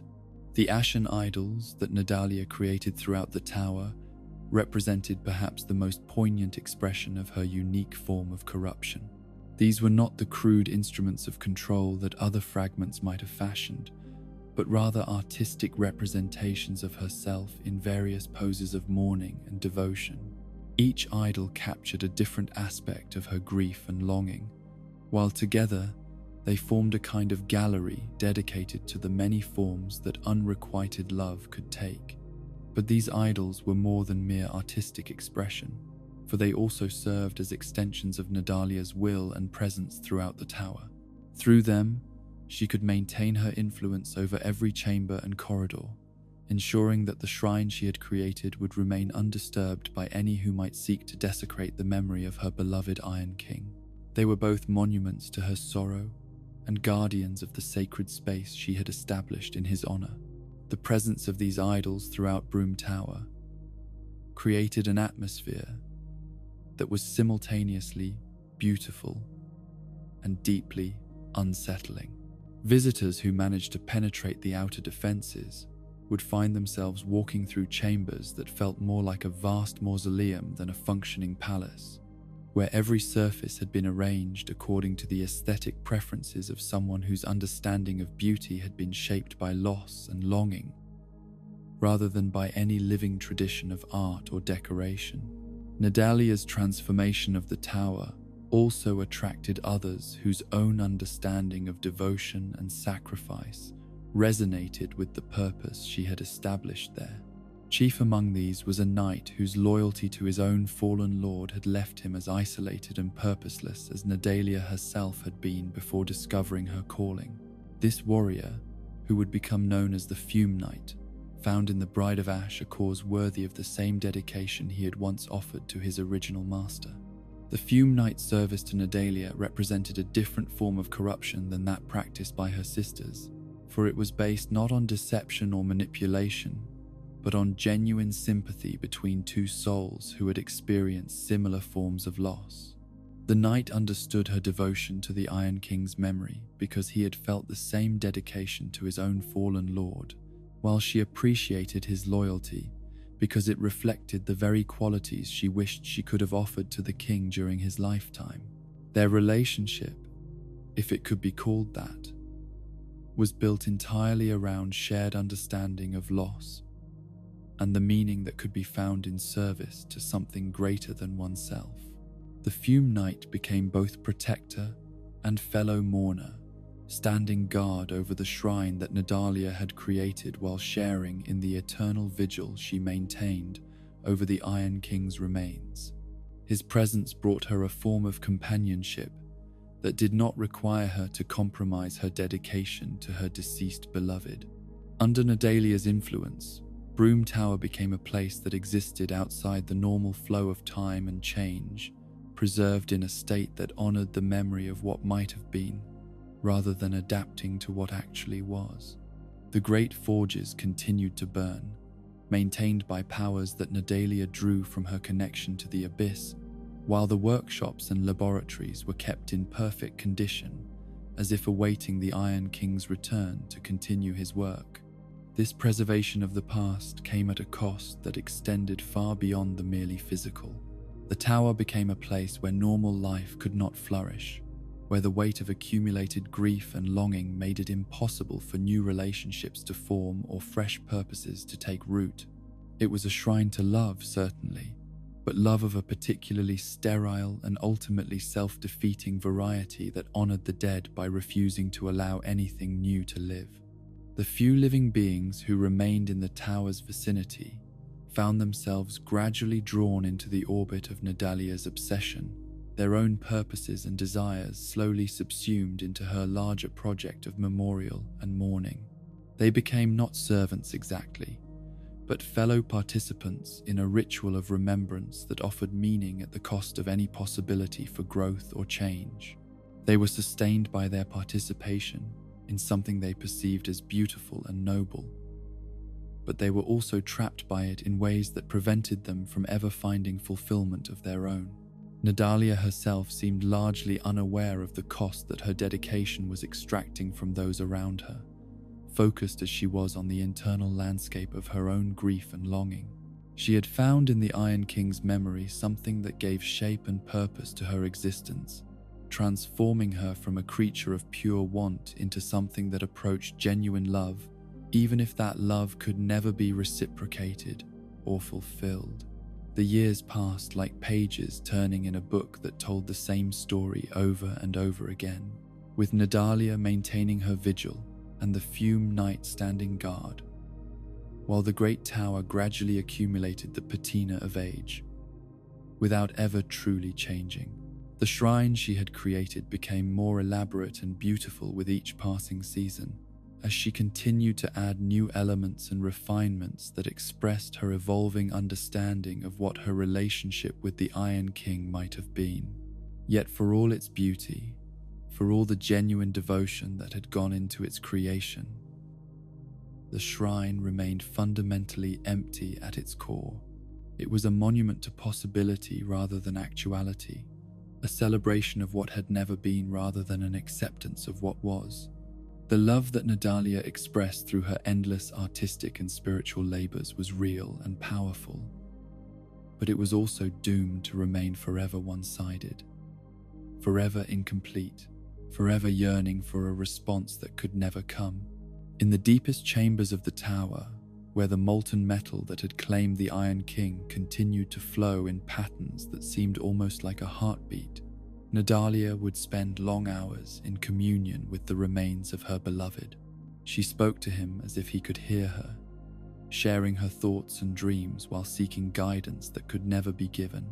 These conversations, conducted in the privacy of the deepest depths, represented the most intimate moments of her existence, times when she could express her love without the need to maintain the dignity and composure required of a queen. The Iron King, of course, could offer no response to her devotions, save for the continued flowing of the molten metal that had become his physical form. Yet Nadalia found meaning even in this silence, interpreting the patterns and rhythms of the flowing metal as communications from beyond the veil of death. She developed an elaborate system of signs and portents that allowed her to find messages and guidance in every variation of temperature and flow, every change in the metal's color and consistency.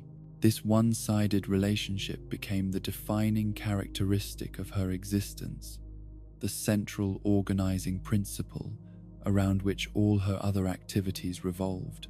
She was the most devoted of wives to a husband who had never known of her existence, the most faithful of companions to someone who could never acknowledge her presence. Her love was pure and complete, and utterly without hope of reciprocation, making it perhaps the most tragic of all the relationships that defined the daughters of the Abyss. The Bride of Ash had found her purpose in eternal mourning, her meaning in perpetual longing, her identity in the endless expression of love for someone who could never love her in return. She had transformed the Tower of Broom into a monument to the very concept of unrequited devotion, creating something beautiful and terrible and ultimately hollow at its heart. And in that hollowness lay both her greatest achievement and her most profound tragedy, for she had found a way to give meaning to meaninglessness while remaining forever trapped within the very emptiness she sought to fill.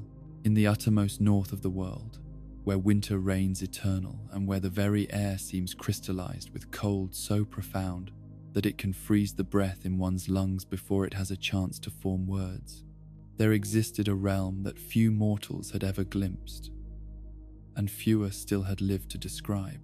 This was the land of endless snow and ice, where mountains of frozen water rose towards skies that knew no warmth, and where the aurora danced across the heavens in patterns that spoke of forces far older and more mysterious than any earthly power.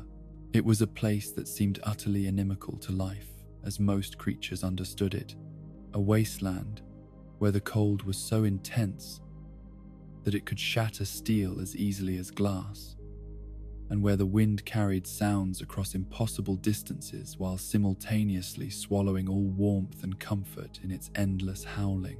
The few hardy souls who had attempted to establish settlements in these frozen reaches had universally failed, their ambitions buried beneath snow that fell not just in seasons but in ages, accumulating in drifts that could bury entire civilizations without leaving so much as a memory of their existence. Yet it was precisely this seeming lifelessness, this absolute desolation, that called to one whose nature was fundamentally different from that of ordinary mortals. The Ivory King had not come to these frozen wastes seeking conquest or treasure in the conventional sense, but rather searching for something far more precious and infinitely more rare, a place where he could build something genuinely new, something that reflected not the accumulated traditions and expectations of existing civilizations, but the pure expression of his own vision and will.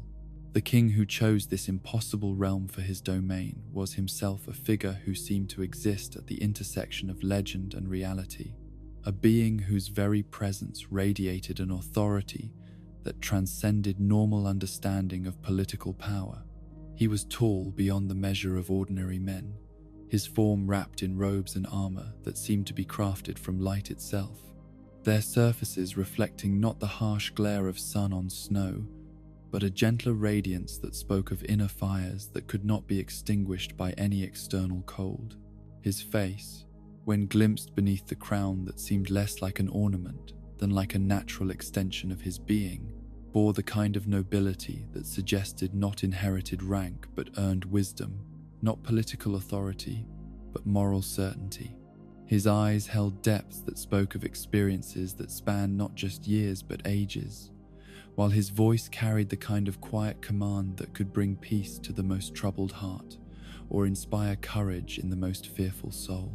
The Ivory King had not always dwelt in these northern wastes, but had ruled previously over kingdoms in more temperate lands, realms where his subjects had prospered under his wise guidance, and where his name had been spoken with the kind of reverence usually reserved for legendary heroes rather than living rulers. Yet he had abandoned these comfortable domains, not through defeat or exile, but through a restless certainty that his true purpose lay elsewhere, in some challenge that had not yet revealed itself to his understanding.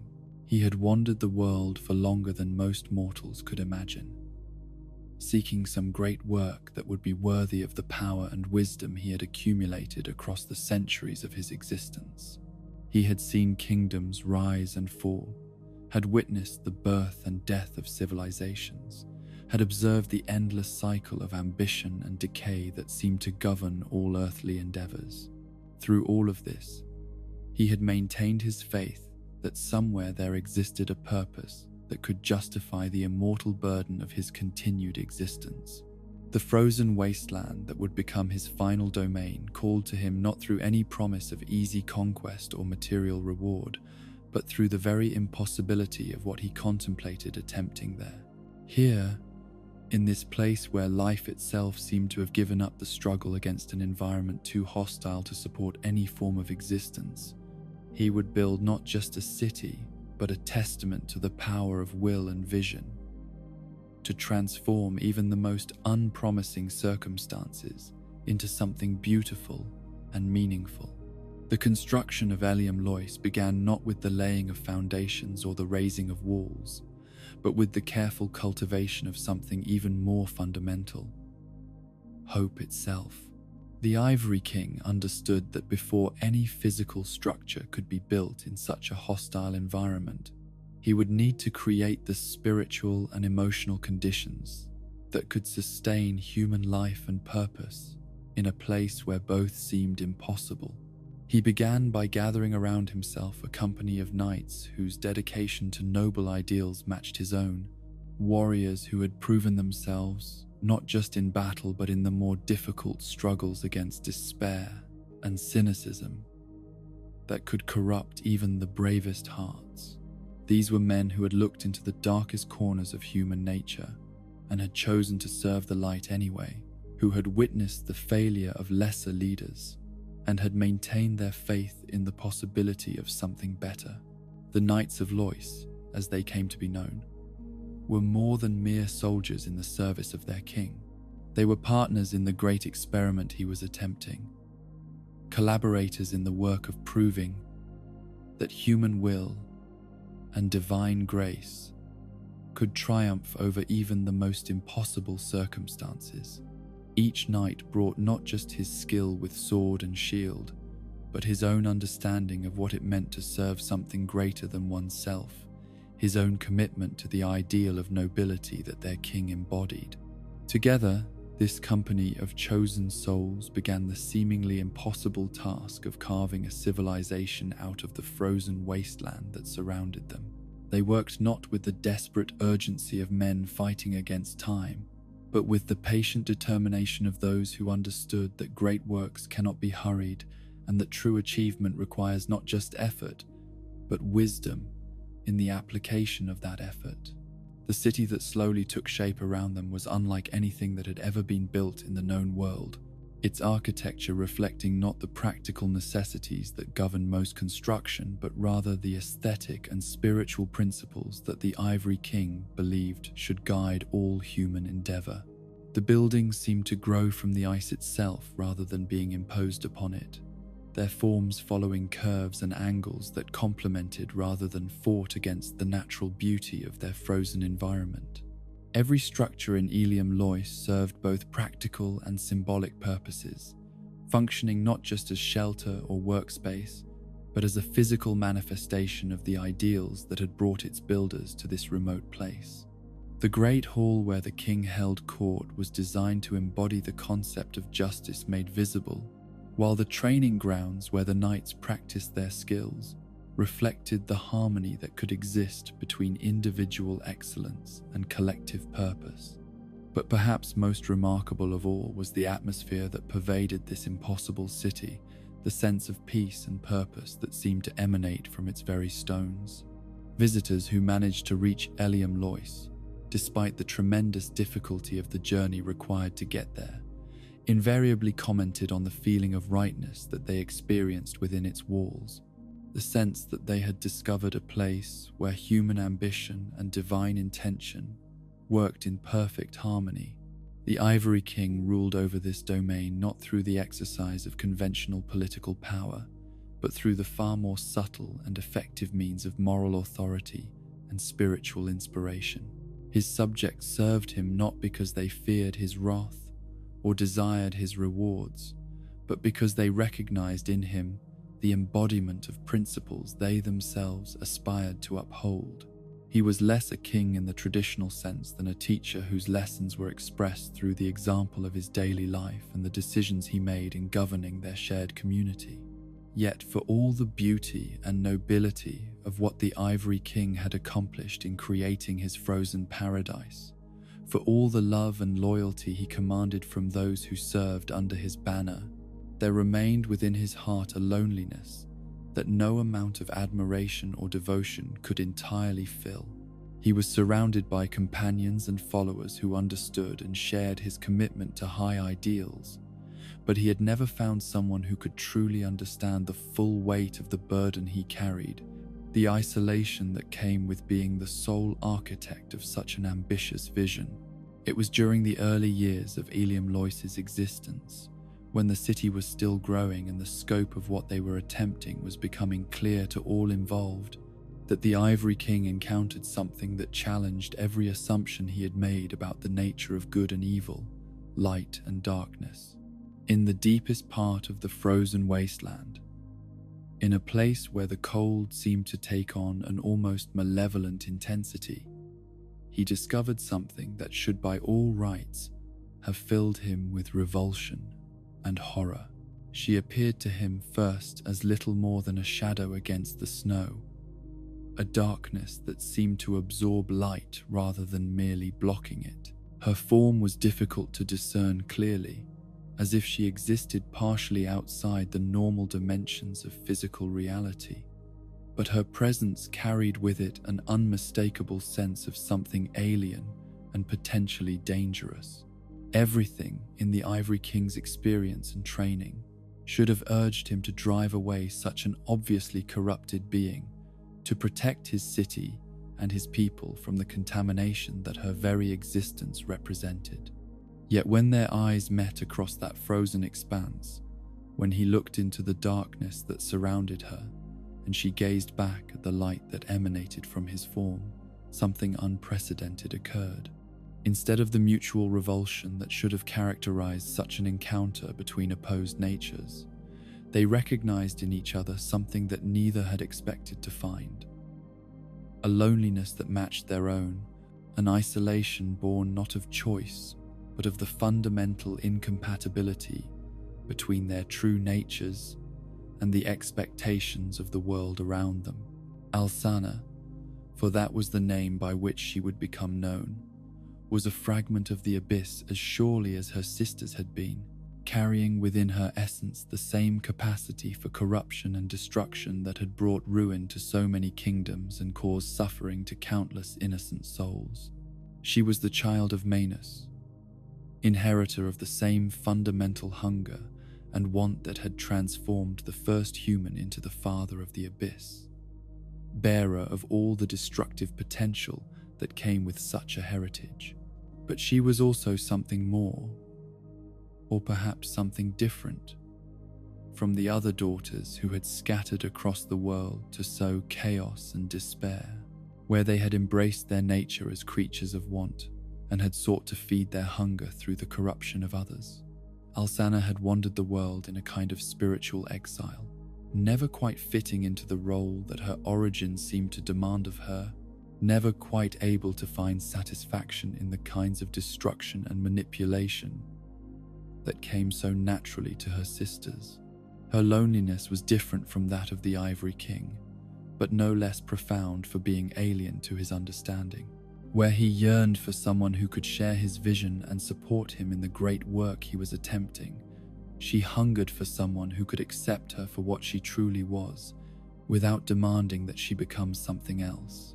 She had spent ages hiding her true nature, presenting herself as something other than what she was, never daring to reveal the darkness that lay at the core of her being, for fear of the rejection and violence that such revelation would inevitably bring.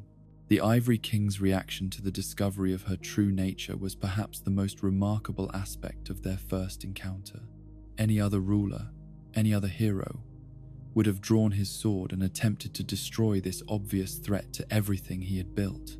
Instead, he found himself moved by a compassion that transcended his understanding of what was wise or prudent, a recognition that the darkness before him was not the simple evil it appeared to be, but something far more complex and potentially redemptive.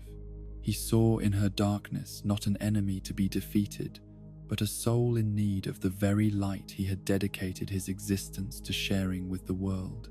He recognized that her corruption was not a choice she had made, but a burden she had been forced to carry, and that her isolation was not the result of any wickedness on her part, but rather the inevitable consequence of a nature she had never asked to receive. In that moment of recognition, the Ivory King made perhaps the most courageous decision of his long existence. He chose to love rather than to fear, to embrace rather than to reject. The process by which Alsana came to dwell in Eliam Lois was gradual and fraught with difficulties that tested both her capacity for change and his faith in the transformative power of unconditional acceptance. She could not simply abandon her abyssal nature, any more than he could cease to be a being of light and nobility, but she could learn to channel that nature in ways that served rather than destroyed, that built up rather than tore down. Under the Ivory King's patient guidance, Alsana began to understand that the hunger that defined her existence need not be fed through the suffering of others, but could instead find satisfaction in acts of creation and protection. The want that had driven her sisters to corruption and manipulation could be transformed into a desire to nurture and preserve the beautiful things that her beloved king was creating in his impossible city. She could become not a destroyer but a guardian, not a corrupter but a protector. The transformation was not easy, and there were many times when both she and the Ivory King doubted whether such a fundamental change in nature was truly possible. The abyss within her would surge without warning, filling her with urges toward destruction and corruption that she had to fight with every fiber of her being. The darkness that was part of her very essence would sometimes overwhelm her attempts at restraint, manifesting in ways that threatened the peace and harmony of the city she was learning to love. But the Ivory King never wavered in his faith in her potential for redemption, never allowed temporary setbacks to shake his conviction that love could indeed triumph over even the deepest forms of corruption. When she fell back into old patterns of thought and behavior, he helped her understand what had gone wrong and supported her efforts to do better. When she despaired of ever truly changing, he reminded her of how far she had already come and encouraged her to continue the difficult work of transformation. Gradually, incredibly, the impossible began to happen. Alsana's nature, while never completely transformed, began to bend toward the light rather than away from it. The hunger that had once driven her to seek fulfillment through the corruption of others now motivated her to find satisfaction in supporting and protecting the community that had accepted her. The darkness that had once isolated her from all meaningful connection now became a source of strength that she could draw upon in service of those she had learned to love. Her role in Eliam Lois evolved over time from that of a barely tolerated outsider to something approaching a true partner in the Ivory King's great work. She became known as the Silent Oracle, not because she could not speak, but because her words were so carefully chosen, so weighted with wisdom earned through suffering, that even simple observations carried profound meaning. The knights who had once viewed her with suspicion began to seek her counsel on matters both practical and spiritual, recognizing in her insights an understanding of human nature that complemented their king's wisdom. The love that grew between Alsana and the Ivory King was unlike any relationship that had ever existed in the known world, a union between light and darkness that should have been impossible, but which instead became the foundation upon which their entire civilization rested. Their marriage, when it finally took place, was not just the joining of two individuals, but the symbolic reconciliation of forces that had been opposed since the beginning of time itself. The wedding ceremony took place in the great cathedral that had been built at the heart of Eliam Lois, a structure whose soaring arches and intricate stonework seemed to capture and reflect light in ways that made the entire space glow with an inner radiance. The bride and groom stood before an altar that had been carved from a single piece of ice so pure that it seemed to be made of crystallized starlight, while around them gathered all the knights and citizens who had witnessed their unlikely courtship and had come to understand the profound significance of what they were witnessing. As they spoke their vows to one another, as they pledged their lives and their loves in the presence of all who had gathered to witness this unprecedented union, something remarkable occurred throughout the city. The very air seemed to shimmer with a new quality of light, while the ice and snow that surrounded them took on hues that had never been seen before in any earthly location. It was as if the marriage itself had transformed not just the couple but the entire realm they ruled together, creating something genuinely new in the world through the alchemy of their mutual devotion. Their reign over Eliam Lois became the stuff of legend among those few who knew of the city's existence, a golden age when the impossible had been achieved and maintained through the power of love to transform even the most fundamental oppositions into sources of strength and beauty. Under their joint leadership, the city flourished in ways that defied every natural law and rational expectation. becoming a place where the harshest environment on Earth had been transformed into a paradise that rivaled anything described in the most optimistic myths and legends. Alsana's transformation from a creature of the abyss into something approaching a saint was perhaps the most remarkable aspect of this golden age. She retained her fundamental nature as a child of darkness, but that nature had been so completely redirected toward constructive ends that she became living proof of the possibility for redemption even in the most hopeless circumstances. Her oracles and prophecies, delivered in the hushed tones that had given her the title of Silent Oracle, guided the city's development and protected its inhabitants from dangers that her unique perspective allowed her to perceive. But even in this time of unprecedented happiness and achievement, both Alsana and the Ivory King remained aware that their paradise existed in a world that was not always willing to tolerate such challenges to the natural order. There were forces stirring in the depths of the earth that viewed their success as an affront to the fundamental laws that governed existence. Powers that could not allow such a clear demonstration of light's victory over darkness to continue unchallenged. The threat, when it finally revealed itself, came not from any external enemy or political rival, but from something far older and more dangerous. The old chaos itself, that primordial force of destruction and transformation that had been sleeping in the deepest places of the earth since the world's beginning. The expansion of Lois, the very success of their impossible experiment in creating order from chaos and beauty from desolation, had disturbed this ancient power and awakened it to a fury that threatened not just their city, but the entire world. The discovery of the old chaos stirring beneath their foundations filled both rulers with a dread that transcended any fear they had previously experienced. This was not an enemy that could be reasoned with or defeated through conventional means, but rather a force of nature so fundamental that its awakening could unravel the very fabric of reality itself.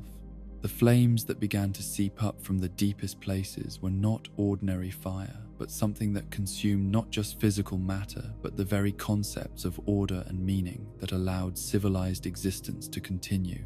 The Ivory King's response to this ultimate crisis revealed the full measure of his nobility and his commitment to the ideals he had spent his existence defending. Rather than fleeing from a threat that no mortal power could hope to defeat, rather than abandoning the city and the people he had sworn to protect, he chose to make the ultimate sacrifice that his position as their leader demanded of him. His plan was as simple as it was heartbreaking. He would descend into the depths himself, taking with him the most loyal of his knights, and there they would attempt to contain the old chaos through the sacrifice of their own lives and souls.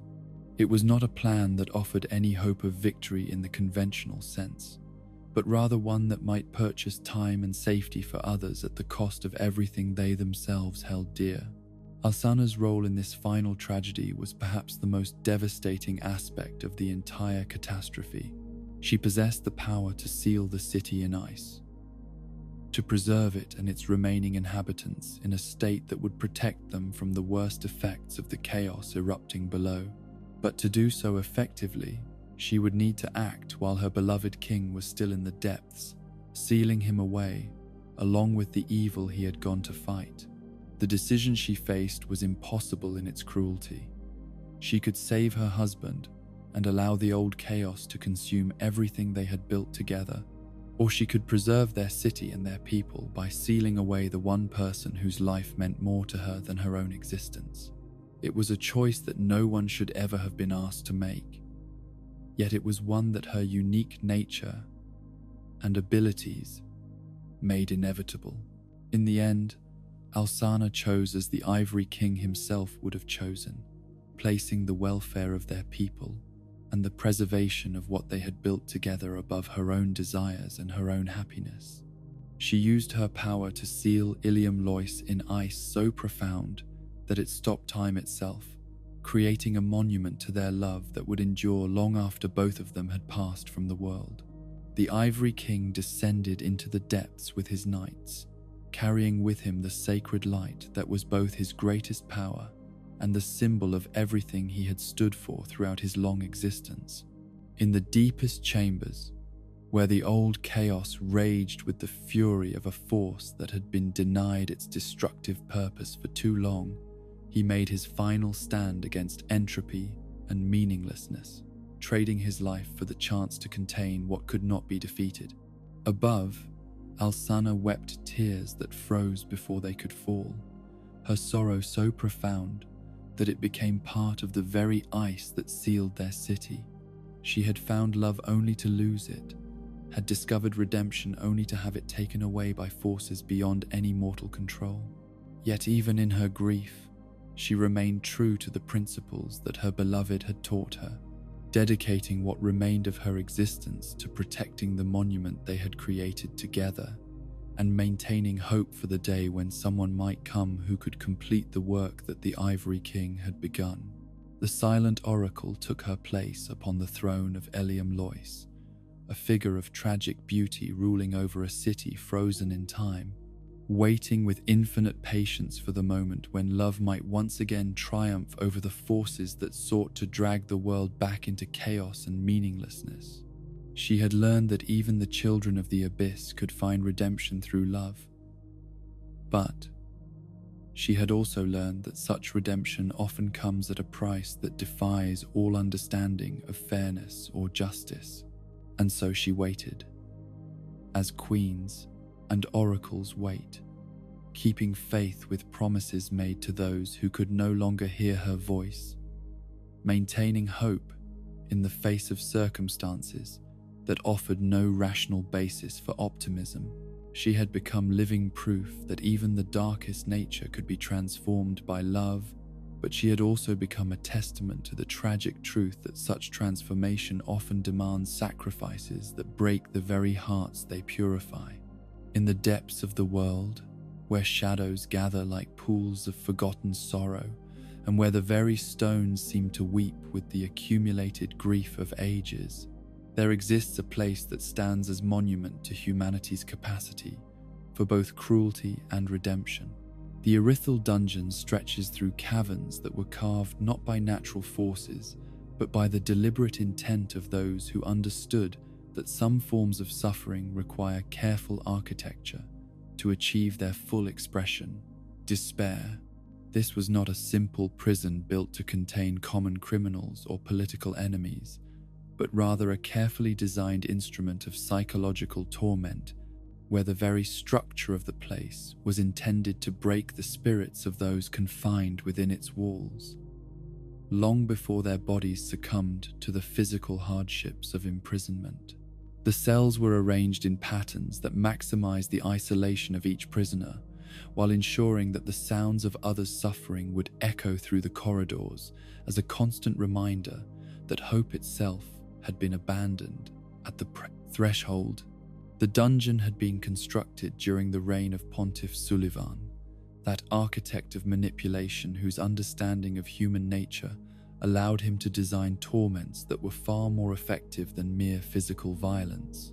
He had recognized that the most profound suffering came not from the infliction of pain, but from the systematic destruction of everything that made life meaningful, the careful erosion of dignity and purpose, until nothing remained but the hollow shell of what had once been a complete human being. Among the many unfortunates who had been consigned to this place of deliberate desolation was one whose crime had been nothing more than the accident of her birth and the nature that had been forced upon her through no choice of her own.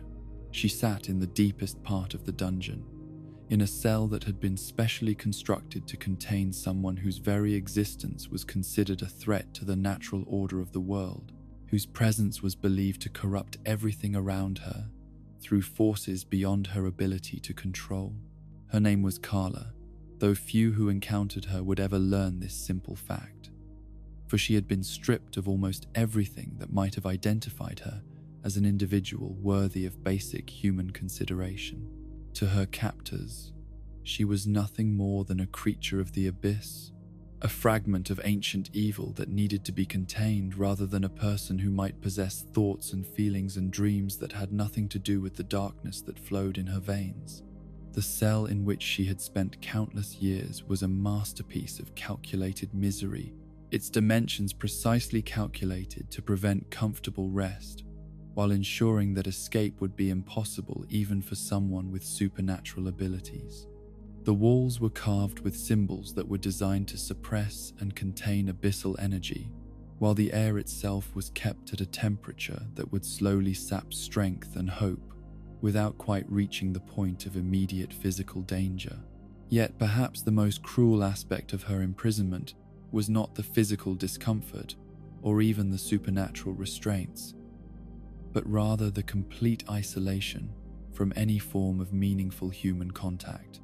Days would pass without her hearing another voice, weeks without seeing another face, months without any reminder that there existed a world beyond the stone walls that enclosed her existence. She had been placed in a situation where the only company available to her was her own thoughts, and those thoughts inevitably turned toward questions of guilt and worthiness that had no satisfactory answers.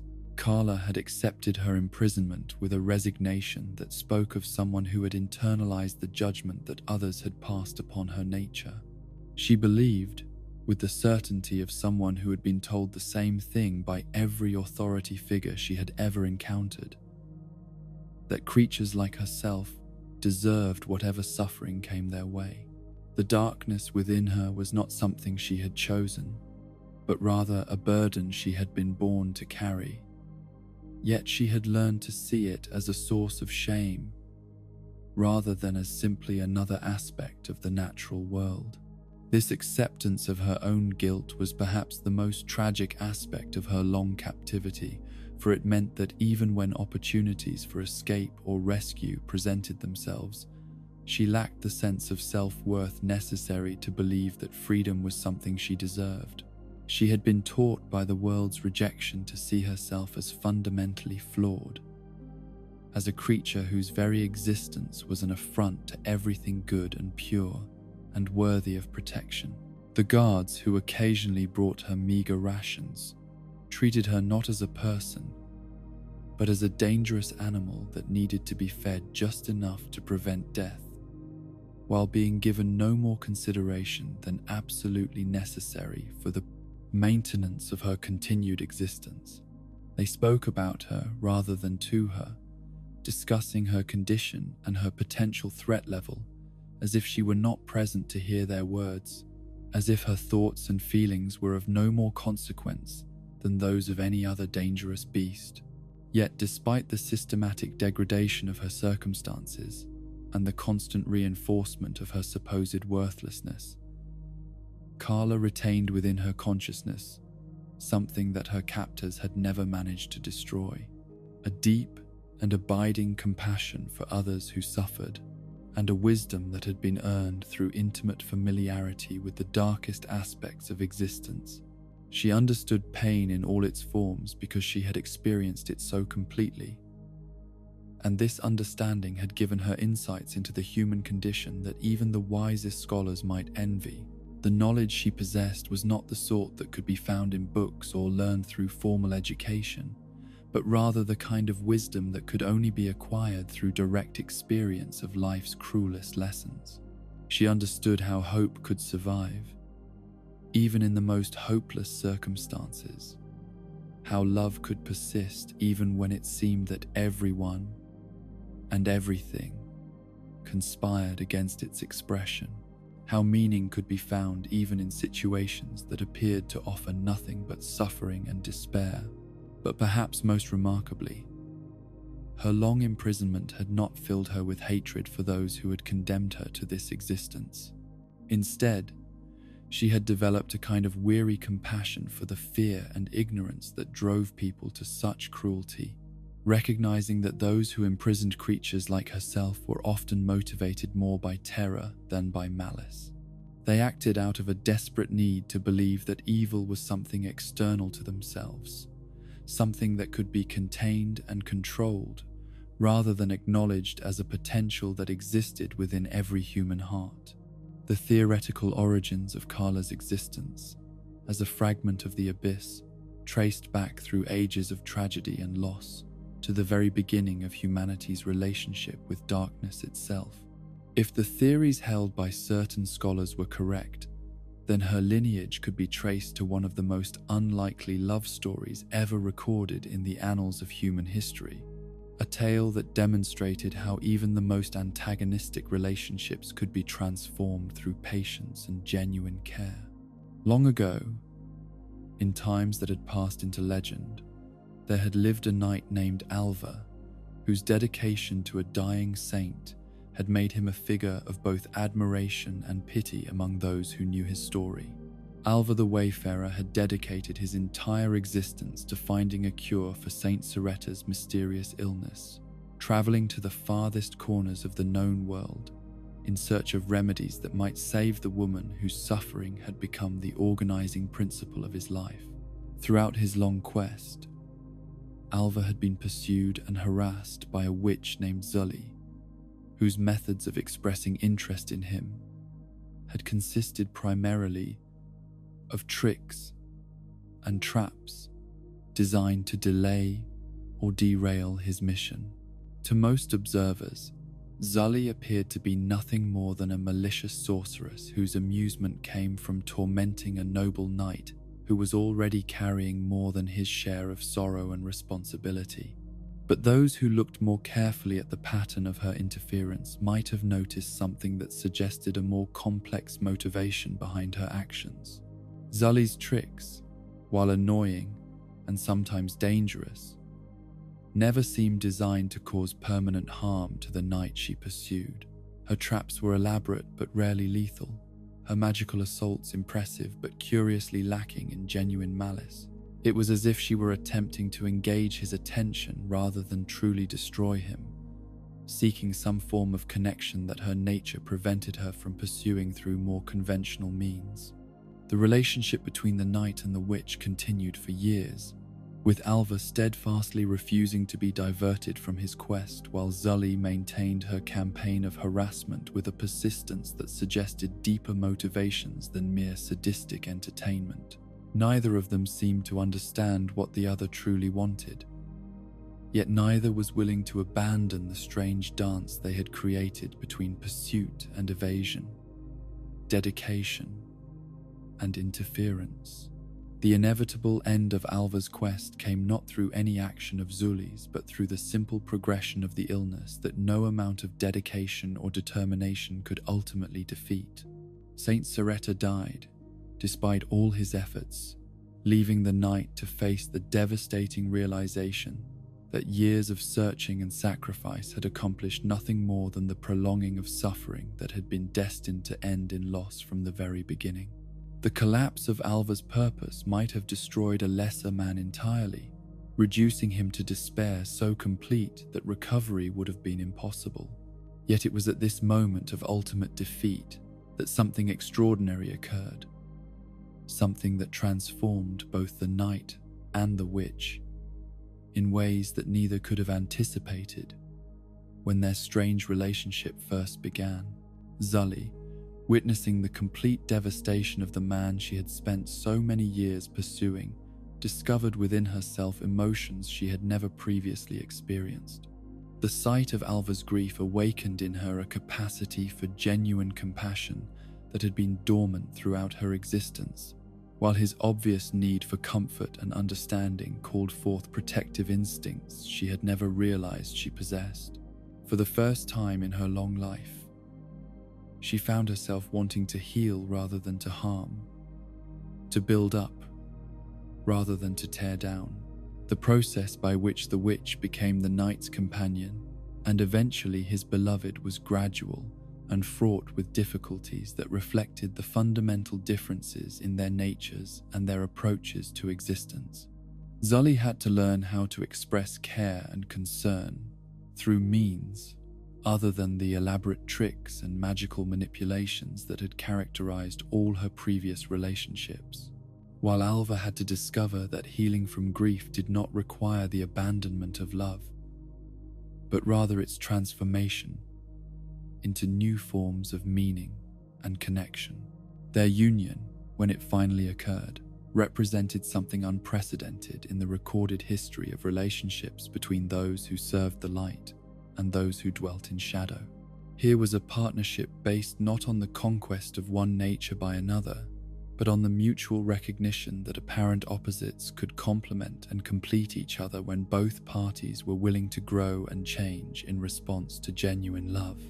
The happiness they found together was of the quiet, deeply rooted variety that comes not from the absence of sorrow, but from the discovery of meaning that can encompass and transform even the deepest losses. Alva learned that his dedication to Saint Soretta had not been wasted, even though it had not achieved its intended goal, for it had shaped him into the kind of person who could recognize and appreciate the love that Zully offered. Zully discovered that her years of pursuing the night had been preparation for a form of devotion that was far more fulfilling than any of the shallow entertainments she had previously sought. If the theories about Carla's origins were correct, then she was the child of this unlikely union, the living embodiment of what could be achieved when love proved stronger than the conventional boundaries that separated different natures and different ways of being in the world. She would have been raised by parents who understood intimately both the challenges and the rewards of bridging the gap between light and shadow, who could have taught her that her dual nature was not a curse to be hidden, but rather a gift that could be used in service of others. The family's travels together would have been a time of discovery and growth for all three of them, with Carla learning from both parents how to navigate a world that might not always understand or accept her nature, while still maintaining her integrity and her commitment to using her abilities for constructive rather than destructive purposes. She would have seen firsthand how love could transform even the most unlikely relationships, how patience and genuine care could overcome barriers that seemed insurmountable. But this peaceful family existence was not destined to continue indefinitely, for there were forces stirring in the world that viewed such demonstrations of harmony between light and dark as threats to the established order that needed to be contained or eliminated. The family's happiness, visible to anyone who encountered them, served as living proof that the conventional wisdom about the incompatibility of different natures might be fundamentally flawed. The separation that eventually tore the family apart came not through any failure of love or commitment on their part, but through circumstances beyond their control that forced them to make impossible choices between competing forms of loyalty and responsibility.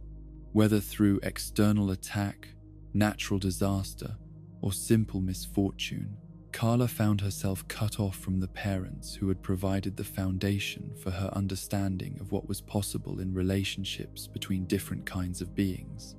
The loss of her family's guidance and protection left her vulnerable in ways that went far beyond the merely physical, for she had not yet developed the internal resources necessary to maintain her sense of self-worth in the face of a world that consistently told her that her very existence was wrong.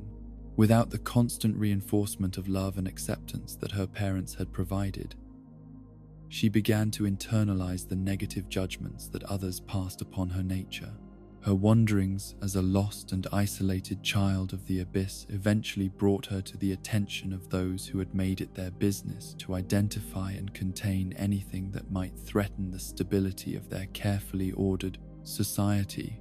Whether she was captured by agents of Pontiff Sullivan, or by remnants of Gwyn's followers who still maintained their ancient hatred of anything connected to the dark, the result was the same: imprisonment in conditions designed to break her spirit and convince her that she deserved whatever suffering was inflicted upon her. Meanwhile, her parents had begun their own desperate search for their missing daughter, following trails that led them across continents and through dangers that would have daunted lesser souls. Their quest eventually brought them to the legendary Ringed City, that ancient stronghold where the descendants of the Pygmies maintained their eternal vigil over secrets that predated all recorded history. The Ringed City represented both the culmination of their search and the site of their ultimate tragedy, for while they may have discovered clues to their daughter's whereabouts, they also encountered forces and entities that were far beyond their ability to overcome or escape.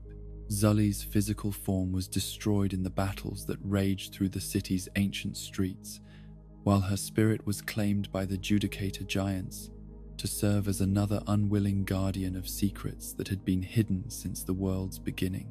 Alva's fate was perhaps even more tragic, for he retained enough of his physical existence to continue searching for both his lost daughter and his transformed beloved, driven by love and loyalty to pursue a quest that had become impossible to complete. His long journey eventually brought him to the Irithyll dungeon, where he died mere steps away from the cell that contained the daughter he had sought for so long, his body finally succumbing to the accumulated exhaustion of years spent in hopeless pursuit. The bitter irony of his death so close to his goal served as a final illustration of the cruel timing that had characterized the family's story from the beginning, the way that forces beyond their control had conspired to prevent the reunions and reconciliations that love demanded. Yet even in death, Alva's spirit maintained its vigil, standing guard over Zully's remains in the Ringed City, while his physical form served as a monument to paternal devotion that had transcended even the boundaries between life and death.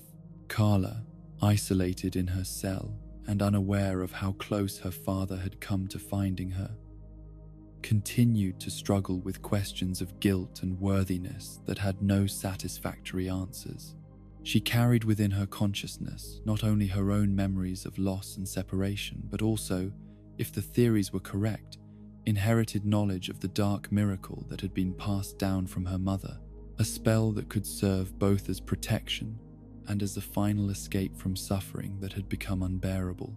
The Dark Edge miracle that Carla possessed represented one of the few connections she retained to her lost family heritage, a tangible link to the mother who had taught her that darkness need not always be destructive, but could also be protective and nurturing when applied with wisdom and compassion.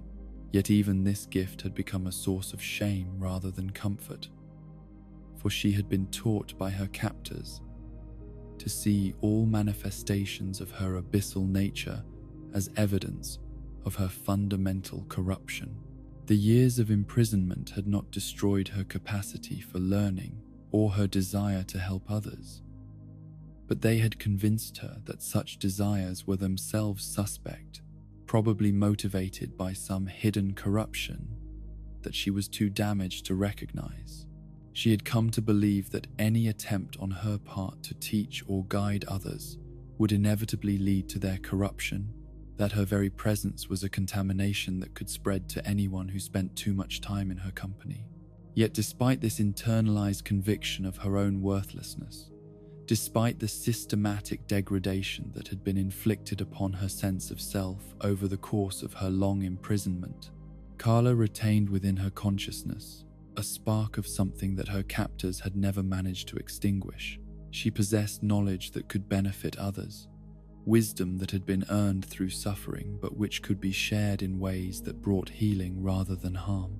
When the opportunity finally came for her to serve as teacher and guide to someone who needed the knowledge she possessed, when the Ashen One appeared in her cell with the power to free her and the wisdom to recognize her value despite her origins, Carla discovered that her worst fears about her corrupting influence were unfounded.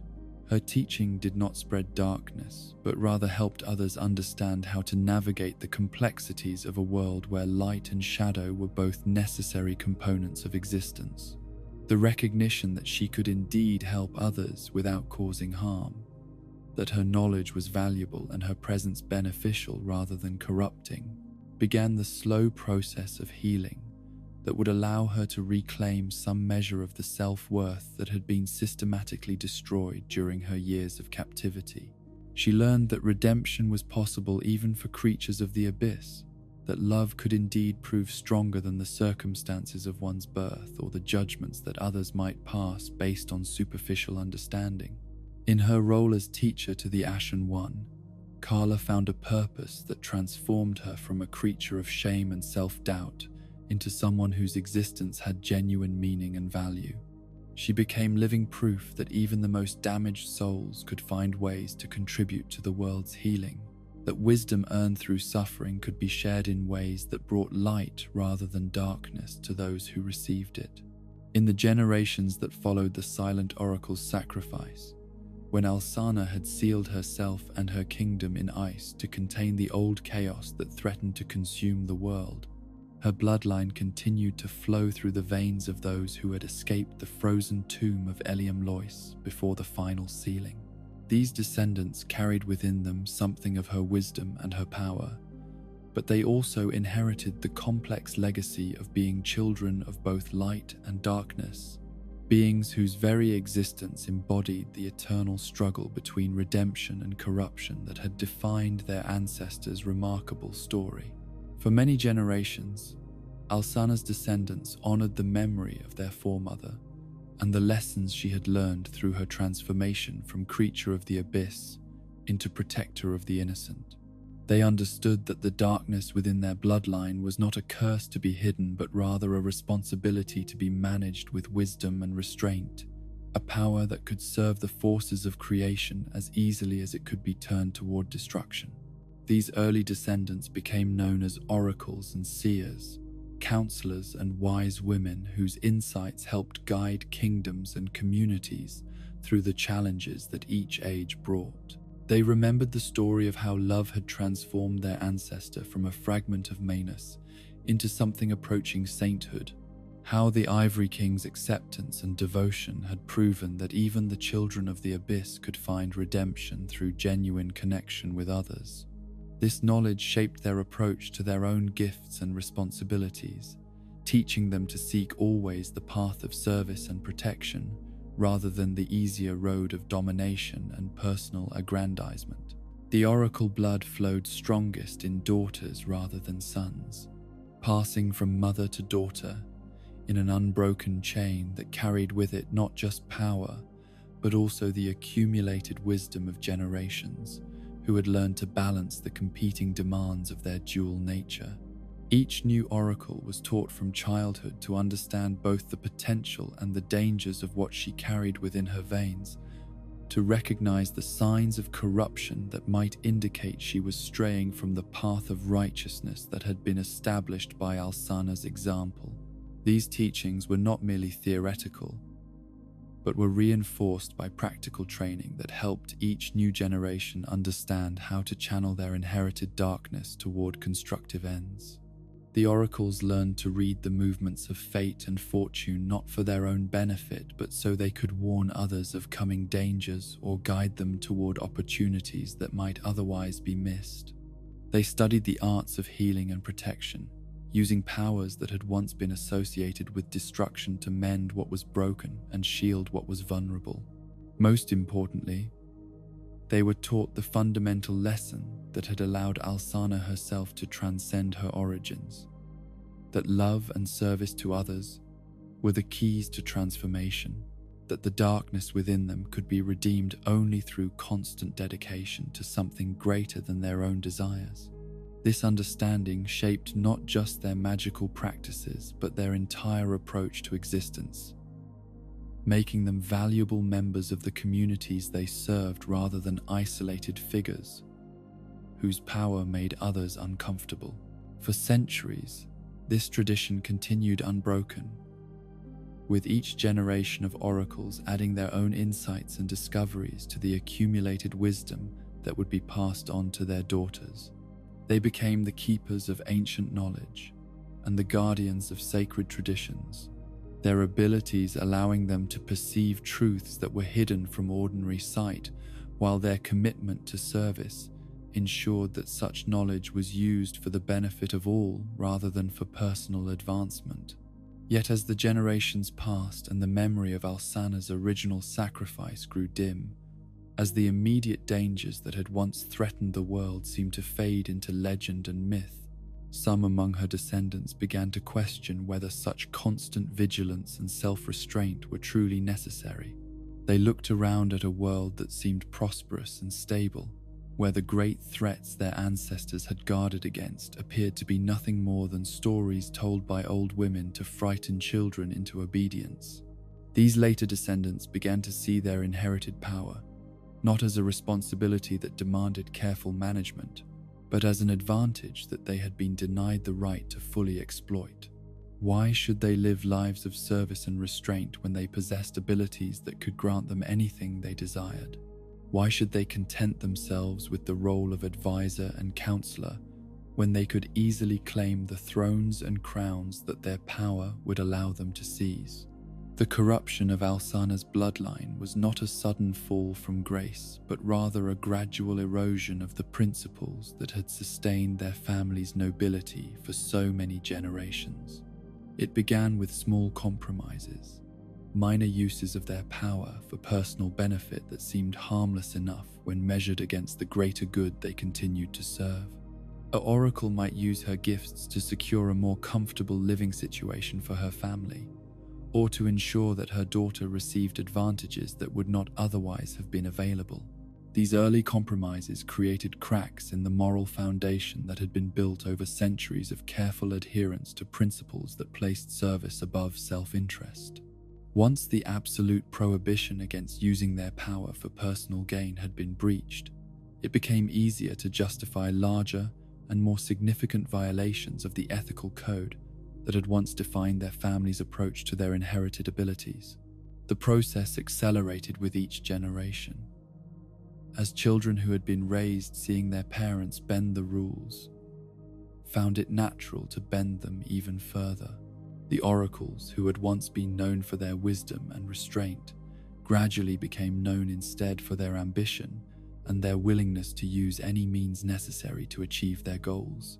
The darkness that had once been carefully channeled toward protective and healing purposes began to reassert its more destructive tendencies. By the time several generations had passed since Alsana's sacrifice, her descendants had become virtually indistinguishable from any other power-hungry nobles who used their abilities to advance their own interests at the expense of those they had once been sworn to protect. They retained the technical knowledge of their ancestors' arts, but they had lost the spiritual understanding that had made those arts a force for good in the world. The final generation of Alsana's bloodline that would play a significant role in the world's history represented the complete inversion of everything their foremother had stood for.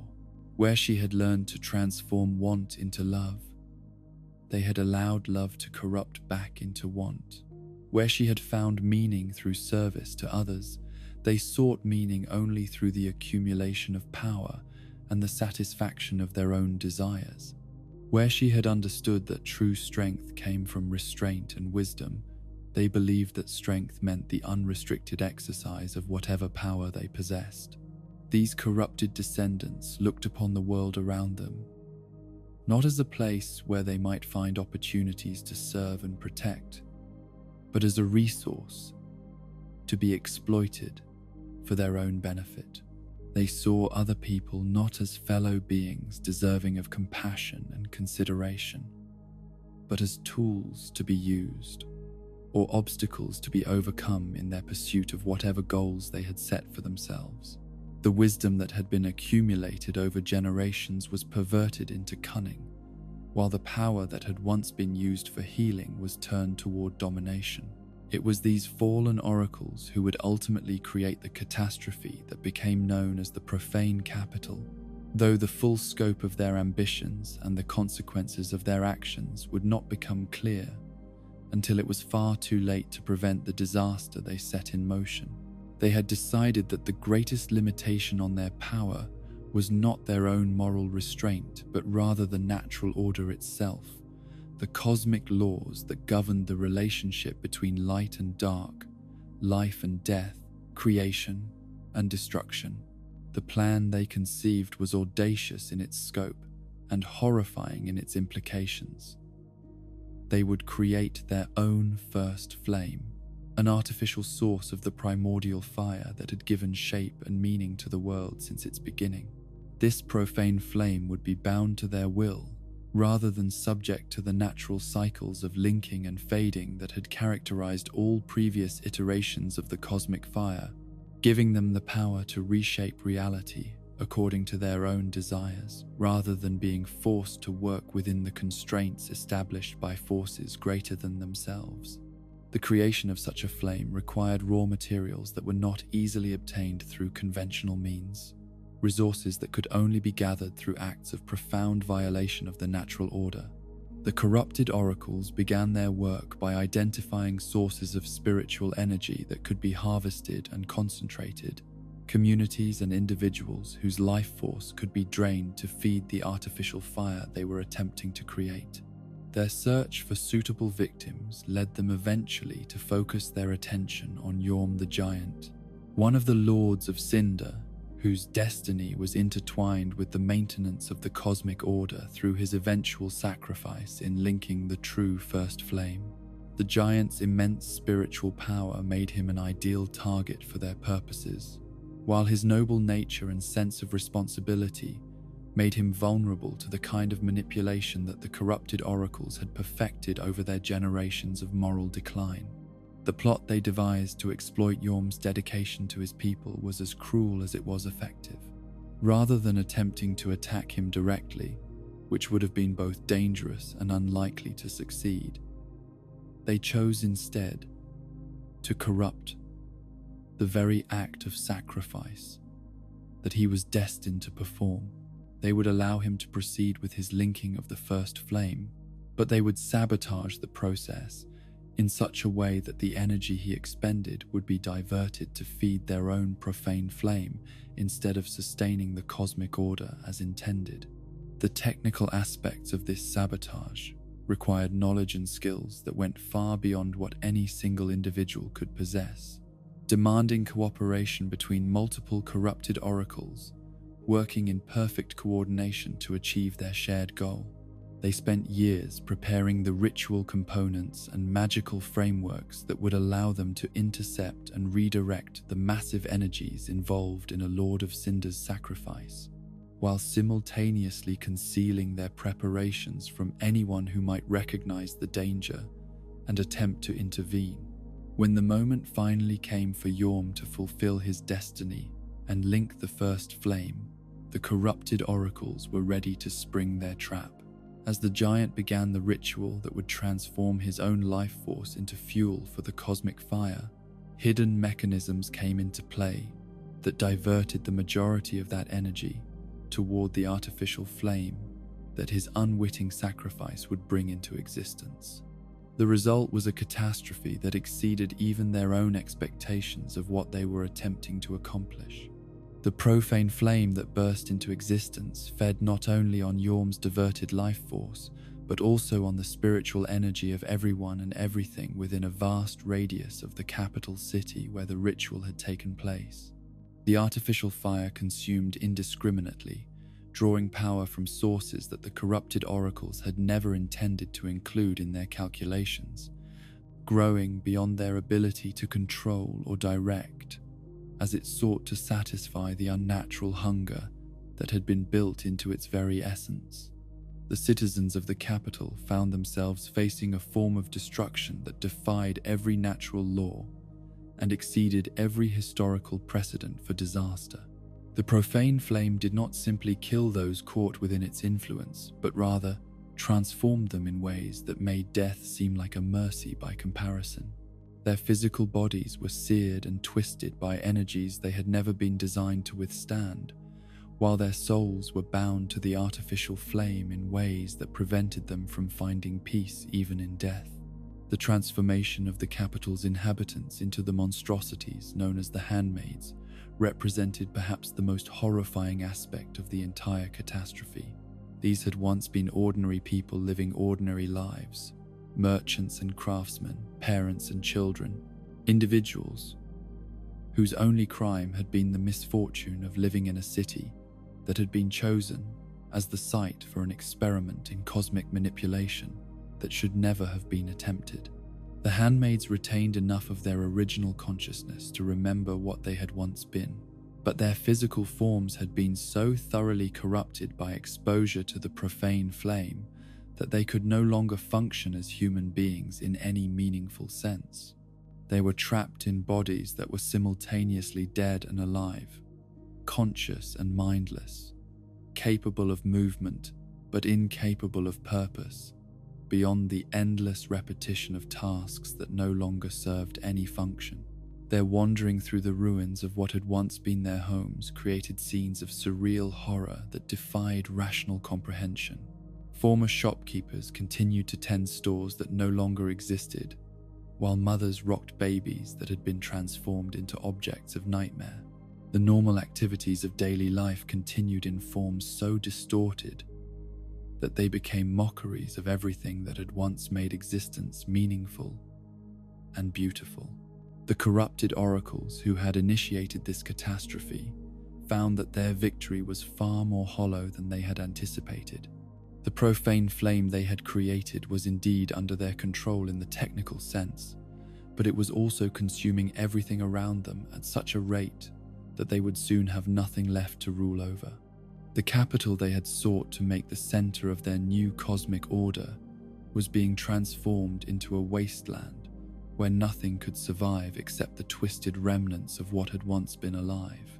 More disturbing still was the realization that the artificial flame's hunger was not something they could simply turn off once it had served their immediate purposes. The profane flame had developed its own momentum and its own imperatives, growing beyond their ability to direct or restrain as it sought to feed on ever greater quantities of spiritual energy. They had created something that was ultimately as much beyond their control as the natural forces they had sought to replace. The descendants of Alsana discovered too late that their rejection of the wisdom and restraint that had characterized their ancestor had led them not to greater power, but to a form of slavery, to the very forces they had thought to master. The profane flame demanded constant feeding, requiring them to continue the work of destruction and corruption long after any rational purpose for such activities had been exhausted.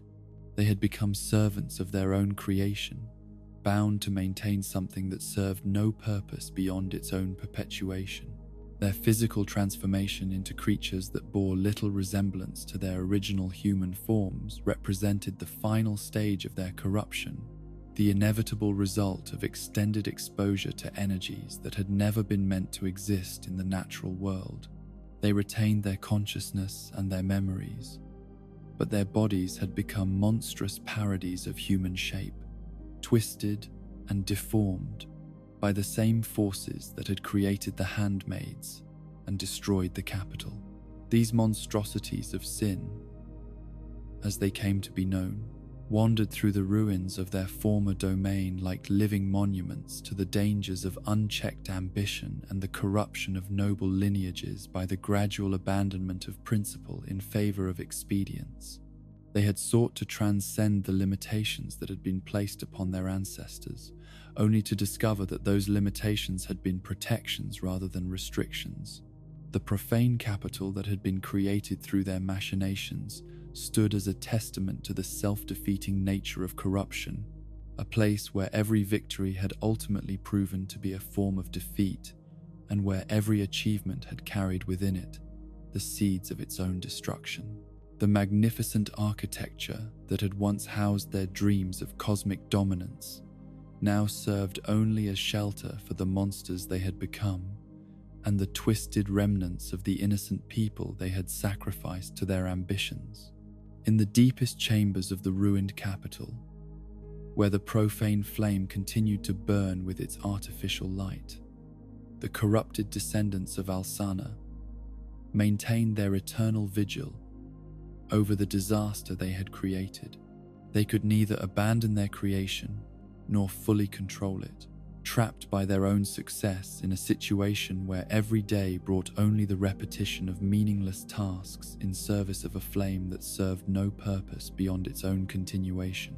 They had begun their corruption as descendants of one of the most noble figures in recorded history, children of a lineage that had proven the possibility of redemption even for creatures of the abyss. They had ended as living proof that nobility was not inherited but earned, that wisdom could not be passed down through bloodlines but had to be chosen anew by each generation, and that the abandonment of principle in pursuit of power inevitably led to the loss of everything that made power worth possessing.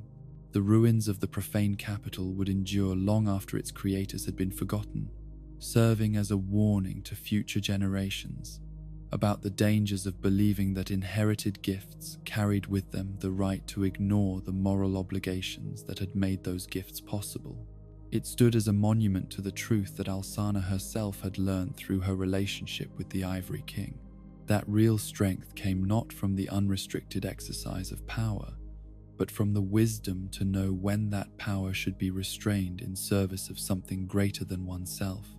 In the deepest contemplation of what these stories truly mean, in the quiet moments when the mind turns away from the surface drama of kingdoms falling and heroes rising to consider the eternal patterns that govern all existence, we find ourselves confronting truths about the nature of reality itself that are as uncomfortable as they are undeniable. The daughters of the abyss, in all their varied manifestations and diverse approaches to the burden of their existence, serve as mirrors that reflect back to us aspects of our own souls that we would often prefer to ignore or deny. The abyss, as it manifests through these fragments of Manus and their influence upon the world, is not some alien force that exists entirely separate from ordinary human experience. Rather, it represents the shadow side of consciousness itself, the repository of all those impulses and desires that civilization teaches us to suppress, but which remain as potent and influential as they ever were in the depths of our unconscious minds. When we look upon Nashandra's manipulation of King Vendrick, or witness Ilana's corruption of the Sanctum City, we are seeing externalized versions of conflicts that play out within every human heart on a daily basis. The want that drives these daughters to seek fulfillment through the corruption and control of others is not fundamentally different from the ordinary human tendency to try to fill the emptiness within ourselves through the acquisition of external things or the domination of external circumstances. We all carry within us some version of the hunger that consumed Manus when his precious pendant was destroyed, the desperate need for connection and meaning that can transform into destructive obsession when it cannot find healthy outlets for expression. Yet the stories of these dark daughters also reveal something profound about the nature of choice and the possibility for transformation that exists even in the most seemingly hopeless circumstances. The fact that some fragments, like Alsana and Carla, were able to find redemption through love and service, while others remain trapped in cycles of destruction and manipulation, suggests that our fundamental nature, however dark or damaged it might appear to be, does not entirely determine our destiny. This recognition carries with it both tremendous hope and equally tremendous responsibility. If beings whose very essence was formed from the shattered remains of humanity's greatest failure can find ways to transcend their origins and serve the forces of creation rather than destruction, then surely there is no person alive whose circumstances are so dire or whose nature is so corrupted that change becomes impossible. The possibility for redemption exists in every moment and in every choice, regardless of what has come before. But this possibility is not automatic or inevitable. The daughters who found redemption did so only through tremendous struggle, and with the help of others who were willing to see past their dark origins to the potential for good that existed within them. Alsana required the Ivory King's love and acceptance to begin her transformation, while Carla needed the recognition and respect of the Ashen One to discover that her knowledge and abilities could be used to help rather than harm others. This suggests that redemption, while always possible, rarely occurs in isolation. It requires not just the will to change on the part of the one seeking transformation, but also the willingness of others to offer the kind of acceptance and support that makes change possible. The Ivory King's decision to love Alsana despite her abyssal nature was every bit as crucial to her redemption as her own desire to become worthy of that love. The power of choice reveals itself most clearly in the contrast between those daughters who embraced their capacity for destruction and those who fought against it. Nashandra and Elana allowed their hunger and resentment to define their entire approach to existence, seeking satisfaction through the domination and corruption of others, while never examining whether such satisfaction was ultimately possible through these means. Their choices created cycles of destruction that brought suffering not only to their victims but ultimately to themselves. Alsana and Kala, by contrast, made different choices at crucial moments, choosing service over domination, love over manipulation, teaching over corrupting. These choices were not easy or comfortable, requiring them to act against their most immediate impulses and desires in service of principles that promised no immediate reward. Yet these choices ultimately led to forms of fulfillment that their sisters never achieved, demonstrating that the path of restraint and service can lead to satisfactions that are more profound and lasting than anything that can be obtained through the unrestricted exercise of power. The question of what constitutes authentic choice in this context is more complex than it might initially appear.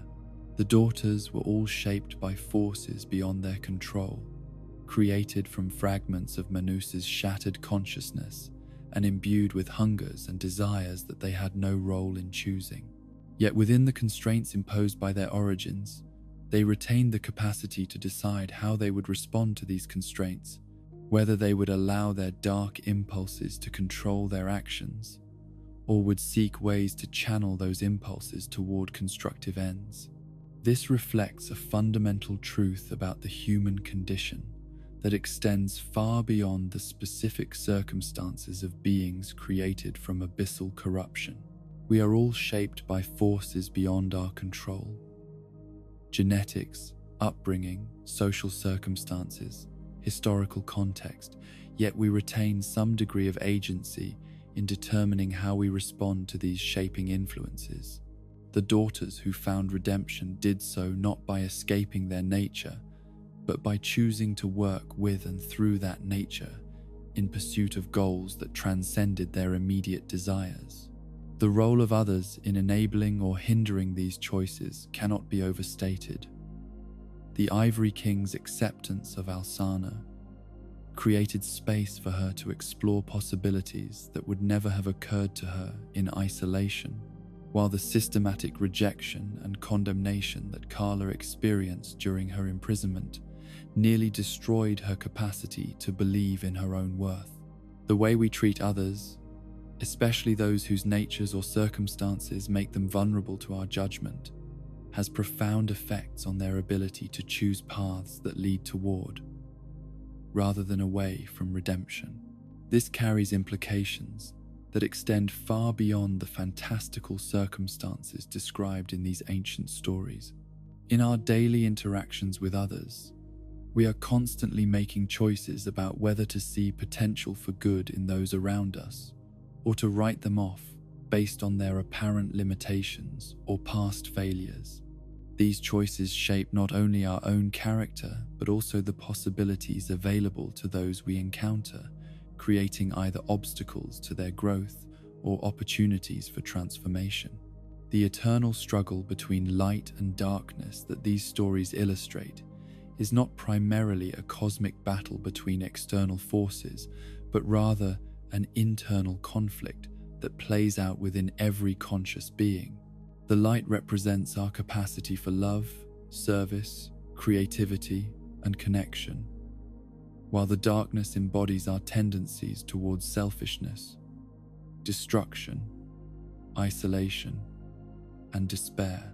Both aspects are necessary components of complete existence, but the relationship between them determines whether we become forces for good or ill in the world. The daughters who found redemption did not eliminate the darkness within themselves, but rather learned to integrate it into a larger pattern of meaning and purpose that honored both their light and dark aspects. Alsana's abyssal nature became a source of strength that she could draw upon in service of protecting what she loved, while Carla's knowledge of darkness allowed her to guide others through their own encounters with the shadow aspects of existence. This integration of opposing forces within the self is perhaps the most profound lesson that these stories offer. Rather than trying to eliminate or suppress the darker aspects of our nature, we can learn to acknowledge them and work with them in ways that serve rather than undermine our highest aspirations. The darkness within us becomes dangerous only when it is denied or allowed to operate without conscious oversight, not when it is recognized and integrated into our overall approach to living. The cyclical nature of these conflicts suggests that the struggle between light and darkness is not something that can be won once and for all, but rather an ongoing process that requires constant attention and renewal. Each generation faces essentially the same choices that confronted previous generations, and the wisdom of the past can guide, but cannot substitute for the personal work of choosing how to respond to these eternal challenges. The daughters' stories serve as both inspiration and warning, showing us what becomes possible when we choose the path of integration and service, while also demonstrating the consequences of allowing our darker impulses to control our actions. They remind us that redemption is always possible but never automatic, that love can indeed triumph over the deepest corruption, but only when it is backed by consistent choices and sustained effort over time. In the end, these tales of the children of the abyss reveal that the most profound battles are not fought on external battlefields, but within the depths of individual consciousness, where each person must decide whether to feed the forces of creation or destruction through the countless small choices that make up a life. The daughters who found their way to light did so not through any single dramatic gesture, but through the accumulation of daily decisions to serve something greater than their own immediate desires. The hope these stories offer is not the naive optimism that pretends darkness does not exist or that transformation is easy, but rather the mature recognition that even the most damaged and corrupted aspects of existence contain within them the potential for redemption when approached with sufficient wisdom, patience, and love. This hope demands of us not passive waiting for salvation, but active participation in the ongoing work of choosing light over darkness, service over selfishness, love over fear in each moment of our existence. And in that choosing, in that daily renewal of our commitment to serve the forces of creation rather than destruction, we become part of the same eternal story that the daughters of the abyss enacted in their own time and circumstances, adding our voices to the chorus of those who have discovered that even the deepest darkness can be transformed into light when it is met with sufficient courage and love. As our journey through the deepest shadows draws to its peaceful close, as we allow our minds to settle like dust after a great storm has finally passed, we find ourselves returning to the simple truths that have guided humanity through its darkest hours since the very beginning of consciousness itself. The tales of the daughters of the abyss, with all their complexity and tragedy, their moments of corruption, and their glimpses of redemption, ultimately resolve into patterns that speak to something fundamental about what it means to exist as conscious beings in a universe that offers us both tremendous potential for creation and equally tremendous capacity for destruction. We have walked together through kingdoms that rose and fell like waves upon distant shores, witnessed the transformation of noble hearts into instruments of corruption, and observed the miraculous redemption of creatures whose very essence seemed to embody everything that was dark and destructive in existence. In each of these stories, we have seen reflected the eternal struggle that takes place within every human soul. The daily choice between serving the forces that build up or yielding to those that tear down, between reaching toward connection or retreating into isolation. Nashandra's tale reminds us how easily love can be perverted into possession, how the desire to be cherished and valued can transform into a need to control and manipulate when it is not tempered by genuine concern for the welfare of others. Her corruption of King Vendrick serves as a warning about the danger of allowing our hungers to override our wisdom, of seeking to fill the emptiness within ourselves through the domination of external circumstances, rather than through the patient work of internal transformation. Yet even in her story of manipulation and ultimate failure, we find traces of something that was once pure and worthy of compassion. The want that drove her to such destructive ends was, at its core, the same basic human need for connection and recognition that motivates the best as well as the worst of our actions. Her tragedy lies not in the existence of that need, but in her inability to find healthy ways of meeting it, in her gradual descent into patterns of behavior that made genuine fulfillment impossible. Alana's rage against a world that had given her consciousness but denied her purpose speaks to the anger that can consume anyone who feels that existence itself has treated them unfairly. Her corruption of the Sanctum City and her poisoning of the dragon's sin represent what happens when resentment is allowed to fester without the healing influence of understanding or acceptance. Yet even her wrath carries within it the distorted echo of a desire for justice, a longing for a world in which suffering serves some meaningful purpose rather than being simply random and cruel. The squalid queen's domain of eternal vengeance serves as a monument to the self-defeating nature of anger that refuses to transform itself into something more constructive. Her power brought her everything she thought she wanted: dominion over her own realm, the ability to punish those who disturbed her solitude, the satisfaction of seeing her enemies defeated. Yet none of these victories brought her the peace or fulfillment that her deeper nature craved.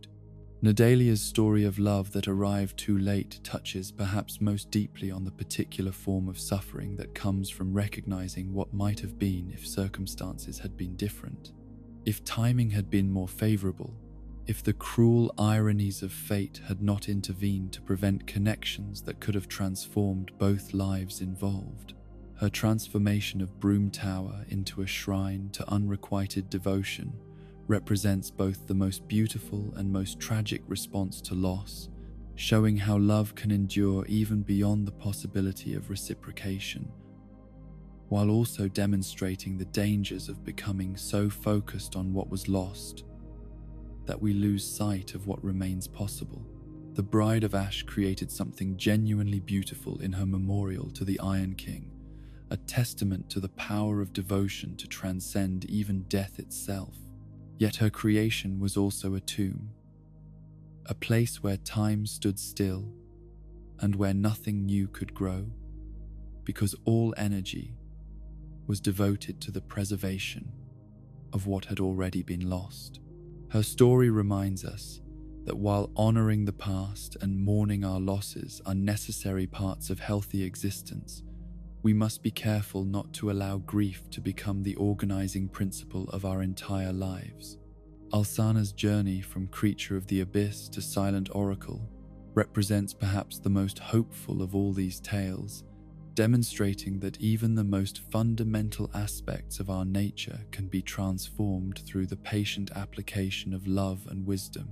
Her relationship with the Ivory King shows us what becomes possible when someone looks past surface appearances to see the potential for good that exists within even the most unlikely souls, while her own willingness to embrace that potential, despite the tremendous difficulty involved, reveals the kind of courage that true redemption requires.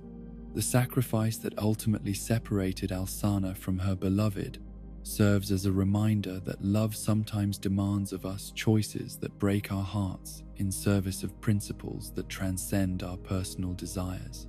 Her decision to seal the city and preserve her people while condemning herself to eternal separation from the one she loved most represents the kind of moral heroism that transforms individual suffering into universal inspiration. Carla's emergence from the depths of shame and self-hatred to become a teacher and guide demonstrates that even those who have been most thoroughly convinced of their own worthlessness retain the capacity to contribute something valuable to the world around them. Her journey from prisoner to instructor reveals how wisdom earned through suffering can become a gift that helps others navigate their own encounters with darkness and despair. The child of the abyss who learned to see her knowledge as a resource to be shared, rather than a burden to be hidden, shows us that redemption often comes not through the elimination of our problematic aspects, but through finding ways to transform them into sources of strength and service. Her story suggests that there is no experience so dark, no nature so corrupted, that it cannot be integrated into a life of meaning and purpose when approached with sufficient honesty and courage. The tragic tale of Alsana's descendants and their creation of the profane capital serves as a sobering reminder that redemption is not something that can be inherited or taken for granted, but must be chosen anew by each generation and each individual. The corruption of her bloodline demonstrates how quickly noble purposes can be perverted when they are not sustained by the constant renewal of the principles that originally gave them meaning. The monstrosities of sin who wander through the ruins of their former capital stand as monuments to the truth that power without wisdom, ambition without restraint, and desire without consideration of consequences inevitably lead to forms of destruction that consume not only their intended targets, but ultimately their perpetrators as well. Their fate reminds us that the pursuit of control over external circumstances, when it is not balanced by the development of internal discipline and understanding, becomes a form of slavery to our own worst impulses. Yet even in these stories of corruption and failure, even in the contemplation of lineages that fell from grace and kingdoms that crumbled under the weight of unchecked ambition, we find reasons for hope rather than despair. The very fact that we can recognize corruption as corruption, that we can distinguish between the path of service and the path of domination, suggests that somewhere within our consciousness lies a standard of judgment that transcends the immediate pressures of circumstance and desire. The daughters of the abyss, in all their varied responses to the burden of their existence, serve ultimately as teachers who help us understand the full range of possibilities that lie before us in each moment of choice. They show us both what we can become if we allow our darker impulses to control our actions, and what remains possible even for those whose starting circumstances seem to offer little hope for redemption. Their stories remind us that the struggle between light and darkness, between creation and destruction, between love and fear, is not something that takes place primarily on external battlefields, but within the depths of individual consciousness, where each person must decide how to respond to the fundamental challenges of existence. The daughters who found their way to redemption did so not through any magical transformation that eliminated their capacity for darkness, but through the patient work of learning to integrate all aspects of their nature into patterns of meaning and service that honored both their light and shadow sides. As we prepare to release these tales into the realm of dreams and allow their lessons to settle into the deeper layers of our understanding, we carry with us the recognition that redemption is always possible, but never automatic, that love can indeed triumph over even the most profound corruption, but only when it is supported by consistent choices and sustained effort over time. The hope these stories offer is not the naive optimism that pretends darkness does not exist, but the mature recognition that even the most damaged and corrupted aspects of existence contain within them seeds of potential transformation. This understanding brings with it both tremendous freedom and equally tremendous responsibility. If beings whose very essence was formed from the shattered remains of humanity's greatest failure can find ways to serve the forces of creation rather than destruction, then surely no circumstances are so dire, no nature so corrupted, no past so filled with mistakes that change becomes impossible. Yet this possibility requires of us not passive waiting, but active participation in the ongoing work of choosing, moment by moment, to serve something greater than our immediate desires and fears. In the end, the daughters of the abyss teach us that we are all children of both light and darkness, all carriers of tremendous potential for both creation and destruction, all faced with the daily choice of whether to feed the forces that build up or those that tear down. Their varied fates remind us that this choice is never made once and for all, but must be renewed constantly, that redemption is not a destination we reach, but a direction we choose to walk, step by step, through all the days of our lives. Rest now in the knowledge that even in the deepest darkness, even in the most hopeless circumstances, the possibility for transformation remains alive and available to any who have the courage to reach for it. Dream of kingdoms where love proves stronger than corruption, of relationships where acceptance creates space for change, of choices that transform suffering into wisdom and isolation into connection. And know that in your own daily choices, in your own responses to the eternal struggle between light and shadow, you participate in the same great work of redemption that these ancient daughters began in their time, adding your own voice to the chorus of those who have discovered that even the deepest night must yield, in the end, to the coming of the dawn.